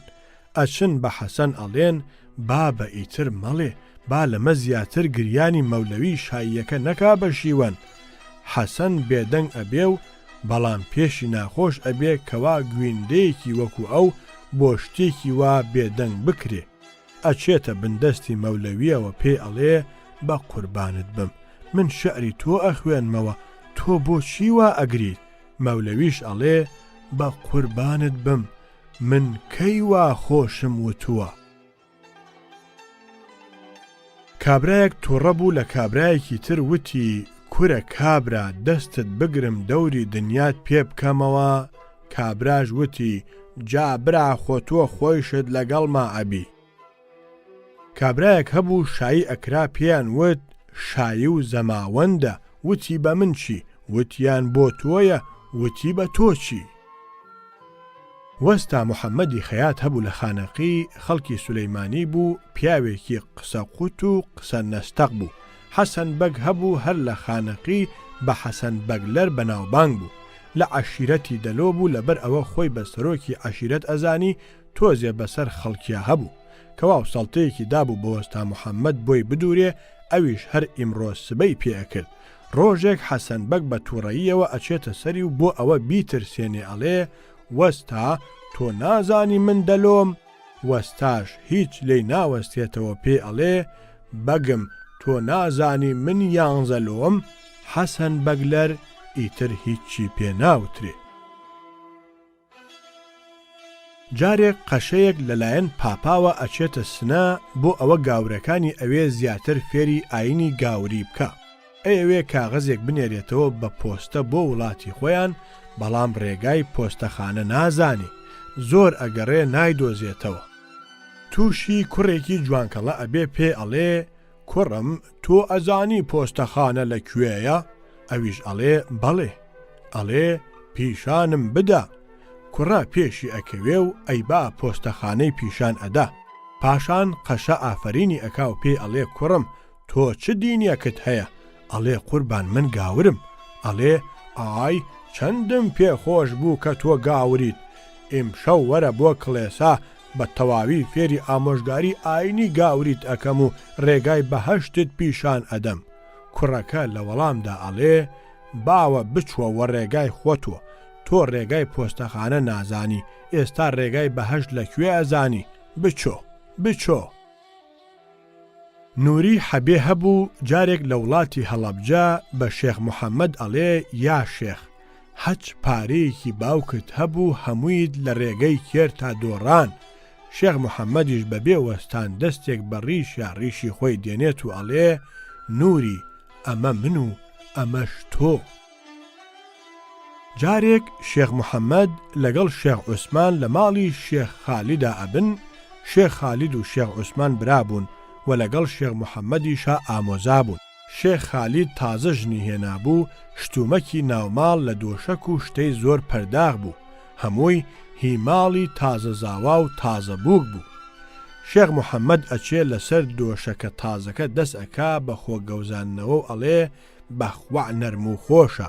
شێخ عوسمان پێی ئەڵێ شێخ محەممەد هەستە لەسەر دۆشەکەکە ڕامەکشێ، نەوەک مەولانای بران بێتەوە و بە خێزانەکەی تێبگا دەستێکت لێ بووە شوێنێ. شێخ محەممەدیش بەبێ وەستان ئەڵێ شێخ عوسمان ئەی ئەگەر خێزانەکەی هاتەوە و بە شێخ مەولانام تێگەیشت چی ئەڵێی؟ حەمە فەرەج هەبوو زابتێکە متەقاعد بوو. لەم دەوری دواییەدا دەنگوا بڵاو بووەوە کە لە مانگانەی متەقاعدەکان کەم ئەکرێتەوە. ڕۆژێک لە سولەیمانی ئەم حەمە فەرەجە پیرەژنێکی توش ئەبێ کە ئەویش مانگانەکەی تەقاویتی ئەبێ ئەڵێ ئەرێ کاکە حەمە فەرەج ڕاستەکەن ئەڵێن لە تەقاویتەکان ئەبڕن؟ ئەویش خێرا پێ ئەڵێ جا تازە خۆ تۆ کەڵکی تێبڕینت نەماوە. سەید ئەحمەدی خانەقا ڕۆژێک لەگەڵ شێخ حەسیبی تاڵەبانی ئەکەونە قسەکردن. سەید ئەحمەد ئەڵێ من کڵاوم لەسەرەوە دراوە. شێخ حەسیبیش ئەڵێ بەڵێ قوربان ئەگەر کڵاوت بوو بێ. مەلا قادری کەرکووک مدیری وەقف ئەبێ، کابرایەکی زلەی جاف ئیشی وەقفی ئەبێ و ئەچێتە لای. ئەویش هەر دەری ئەکا، ئەمیش هەر واز ناهێنێ. لە ئاخرا مەلا قادر تووڕە ئەبێ و پێ ئەڵێ کابرا بچوو بەولاوە ئەڵێی ورچی پیاو ئەترسێنی. ئەویش ئەڵێ قوربان من 50 ورچی وەکو تۆم دیگە نەترسیاگم. سەعید ئەفەندی ساڵح ئەفەندی ساڵی تەومینەکە لە تەومین بوو. کابرایەکی جاف ئەچێ بۆ شەکروچا، کەڕەکێک لە بەریا ئەبێ و بەرقاپیەکەی پێ ئەگرێ. بەم جۆرە گەلێ هاتوچوو ئەکا. سەعید ئەفەنی پێ ئەڵێ لاچۆ کابرا، ئەڵێ کورتانیت هەر لێرە کەوتووی. کابراش ئەڵێ قوربان بێژم چی بۆ تۆ دروست کریاگم. کوڕێکی هەولێری با کوڕێکی سولەیمانی وت ئەوە لۆ چی بەڕۆن ئەڵێن ڕوون و بەڕوون ئەڵێن ڕۆن. کوڕە سولەیمانیەکەش وتی ئەی بۆچی ئێوە بەڕوون ئەڵێن ڕۆن و بەڕۆن ئەڵێن ڕوون؟ ڕۆن ڕوونە، ڕوون واتە خەست نییە. کابرایەکی کورتەباڵا ئەچێتە لای غوڵام شاخانی والی، شکات ئەکاو ئەڵێ پاشا کابرایەکی کورتەباڵا ستەمێکی زۆری لێ کردوم حەقم بسێنە. ئەویش ئەڵێ کورتەباڵا ستەمی لێ ناکرێ. کابراش ئەڵێ پاشا ئەوەی زۆری لێ کردوم لە من کورتترە. ئیتر والی دەسەکا بە پێکەنین و دادی ئەپرسێ. مەولوو هەبوو خەڵکی سنە بوو، ژنێکی هەبوو ڕۆژی کوڵا بوو بەدەست ئەم ژنەوە. قسەی زۆر پێوت. ڕۆژێک ژنەکەی پێ ئەڵێ لاچۆ بڕۆ بێفەڕەی گون بۆ گەنە. ئەویش ئەڵێ حەنیفە خانم چۆن بۆ گەن نابێ، ئەمە 40 ساڵە دەرکەوانی دوا براوەکەتە. ئیتر ببڕای ببڕ حەنیفە خانم دوای ئەوە قسەی وای لە دەم دەرناچێتەوە. لە شەڕی پێشوودا بەهۆی شەڕەوە ئەرمەنەکان لەو سەرەوە سەرەوخوار بوونەوە. گەیشتبوونە مەراغا، کابرایەکی گەڕوسیش ڕۆژگار خستبوویە ئەوێ. ئەم کابرایە لەوێ غەریب و بێکەس بوو. خستبوویانە شوێنی کە ئەمە لەو کەسانەیە کە دایکی خۆیان ئەگێن و سەرەتا مەجووز بوون. کابراش لەبەر بێکەسی نەی ئەتوانی هیچ دەنگ بکە. ڕۆژێک یەکێ لەو ئەرمەنیانە بە سووکیەوە پێ ئەڵێ ئەرێ برا ئەوە ئێوە لەکەیەوە واستان لە گاینی دایکی خۆتان هێناوە. ئەویش ئەڵێ وەڵڵاه برا لەو ڕۆژەوە کە ئێوە ئەڵێن دایک ئەزیێت و خوا دێنێ. شێخ ڕەزا جارێک تووشی ژنێک ئەبێ لە سولەیمانی زۆر بەلەنجە و نازەوە ئەڕوا. پێ ئەڵێ ئابوو کێوەرە تۆزێ پێکەوە بنوین بزانم تۆ خۆشتری یا ژنەکەی من. ژنەکەش بە بێ پشوو ئەڵێ یا شێخ ئەمەی پێ ناوێ، ئەم پرسیارە لە مێردەکەم بکە ئەو لەگەڵ منیش نووسووە و لەگەڵ ژنەکەی تۆش نووسووە. شێخ ئەڵێ خوا بتانگرێ خەڵکی سولەیمانی. شێخ ڕەزا لە کۆیە ئەبێ جارێک ئافرەتێکی جوان بەناو کۆڵانێکە ئەڕوا. شێخ ڕەزا زۆر بە سۆز سەیری ئەکا. ئافرەتەکە ئەڵێ بۆچی سەیرم ئەکەی؟ تۆ کێرت هەڵ ئەستێ و یەکێکی تر ئەو ئیشە ئەکا. سەی حەمە حەسەنێک هەبوو خەڵکی سنە بوو، ژنی زۆر زۆری ئەهێنا. جارێک ژنێکی هێنا و ژنە پاش ماوەیەک نەخۆش ئەکەوێ و بە سەی حەمە حەسەن ئەڵێ پیاوەکە ئەگەر من مردم تۆ چی ئەکەی؟ سەی حەمە حەسەنیش ئەڵێ ئافرەت ئەگەر تۆ نەمردی من چی بکەم؟ کابرایەکی کەچەڵ گاڵتەی بە کابرایەکی بەڵەک کرد، وتی ها فڵانی وا دیارە قەڵغانت هەڵگرتووە و ئەچی بۆ شەڕ، ئەی تاسکڵاوت بۆچی لەسەر نەکردووە؟ ئەویش وتی ئەمەوێت تاسکڵاوەکە لە تۆ وەرگرم. کەریم ئەفەندی کەرکووکی زادە هەبوو، جارێک ئەپرسێ لە شێخ نەجیبی قەرەداغ ئەڵێ یا شێخ خورما خواردن هیچ زیانی هەیە و حرامە؟ ئەڵێ نا. ئەڵێ ئەی ڕەشکە لەگەڵ نانا خواردن؟ ئەڵێ ئەویش هەروایە هیچ زیانێکی نییە. ئەڵێ ئاو خواردنەوە حرامە؟ ئەڵێ ئەویش هەروایە هیچ زیانێکی نییە. ئەڵێ شەرابی مستەکی لەمانە دروست ئەکرێ بۆچی ئەبێ حرام بێ شێخ نەجیبیش دەست ئەبا بەسەری دوو پەنجەی تۆزێ خۆڵ هەڵ ئەگرێ و ئەڵێ ئەگەر ئێستا ئەم خۆڵە بکەم بەسەری تۆدا هیچ ئازارێکت ئەگاتێ ئەڵێ نا ئەڵێ ئەگەر تنۆکی ئاو بکەن بەسەرتا ئەو تنۆکە ئاوە هیچ شوێنێکت ئەشکێنێ ئەڵێ نا ئەڵێ ئەگەر لە ئاو لە خۆڵ خشتێک دروستکەن و لەبەر هەتا وشکی کەنەوە و بیدەن بەسەر تا چیت لێ دێ ئەڵێ وەڵڵا ئەم کوژێ ئەڵێ ئەمەش وەکو ئەوە وایە زمانی زوو لە تەورێزەوە حاکم ئەنێرا بۆ سابڵاغ جارێک حاکمێک نێررا بوو لە تایفەی فەرمان فەرما بوو زۆر دەمێک بوو لە سابڵاغ مابووەوە کابرایەکیش هەبوو لە سابڵاغ بلە باسکەیان پێوت ڕۆژێک بە حاکمەکە ئەڵێن بلە باسکە کوت و مد لە جەنابت ئەچێ ئەویش ئەنێرێ بە شوێن بلە باسکەدا و ئەیهێنن پێ ئەڵێ ئەرێ بلە باسکە تۆ دایکت ئاو کێشی و هاتوو چۆی ماڵە گەورانی کردووە ئەویش ئەڵێ قوربان دایکم ئافرەتێکی زۆر بە شەرم و لە خواترز بوو قەت لە ماڵ دەرنەچوو بەڵام باوکم ئاو کێشیە کرد بۆ ماڵە گەوران و بەهۆی ئاوهێنانەوە ئەچووە حرامسەرای هەموو پیاوە گەورەیەک زاوتێکی ئاسەف دیوانی سنە هەبوو ئاحەمالی ناو بوو بە ئیشی ئاسەف دیوان ڕێ ئەکەوێتە تاران ماوەیەک ئەمێنێتەوە و مانگی محەڕەمی بەسەرا دێ لەو ماوەیەدا بۆ بێتاقەتی لەگەڵ خانمێکە ڕێکەوتە بوو شەوی دەی محەڕەم ئەچێتەوە بۆ لای خانم وتی ئاغا ئیمشەو نابێ چونکە گوناحی شەوی محەڕەم بە دوو چەندان ئەنووسرێ ئاحەمالیش ئەڵێ جا خانم قەیدی چەس ئێمە وایدا ئەنین کە شەوی 11 محەڕەمە و دوو جارمان کردگە کابرایەکی سێوسێنانی دێتە سولەیمانی و میوانی کۆنە مدیریەکیان ئەبێ کارەکەرەکە شەوێ جێگای لە حەوشە بۆ ڕائەخا وا دیار بوو کابرا لەگەڵ کارەکەرا قسەیان کردبوو بە یەک کە لە پاش نیوەشە و بچێتە سەربان لە دەمە و بەیانە مدیربەگ دەنگی پێکەنینی کابرای لە سەربان هاتەیوێ هەستاچوو وتی کوڕە کابرا چیەکەی لێرە وتی قوربان بەدەم خەوەوە تلم خواردووە و کەوتومەتە ئێرە وتی کوڕە کەرە ئەوە تۆ ئەڵێ چی خەڵکی کە تل بخوا لەسەرەوە تل ئەخوا تۆ چۆن لە خوارەوە بۆ سەرەوە تل ئەخۆی وتی قوربان ئاخر پێکەنینەکەی منیش هەل لەبەر ئەوەیە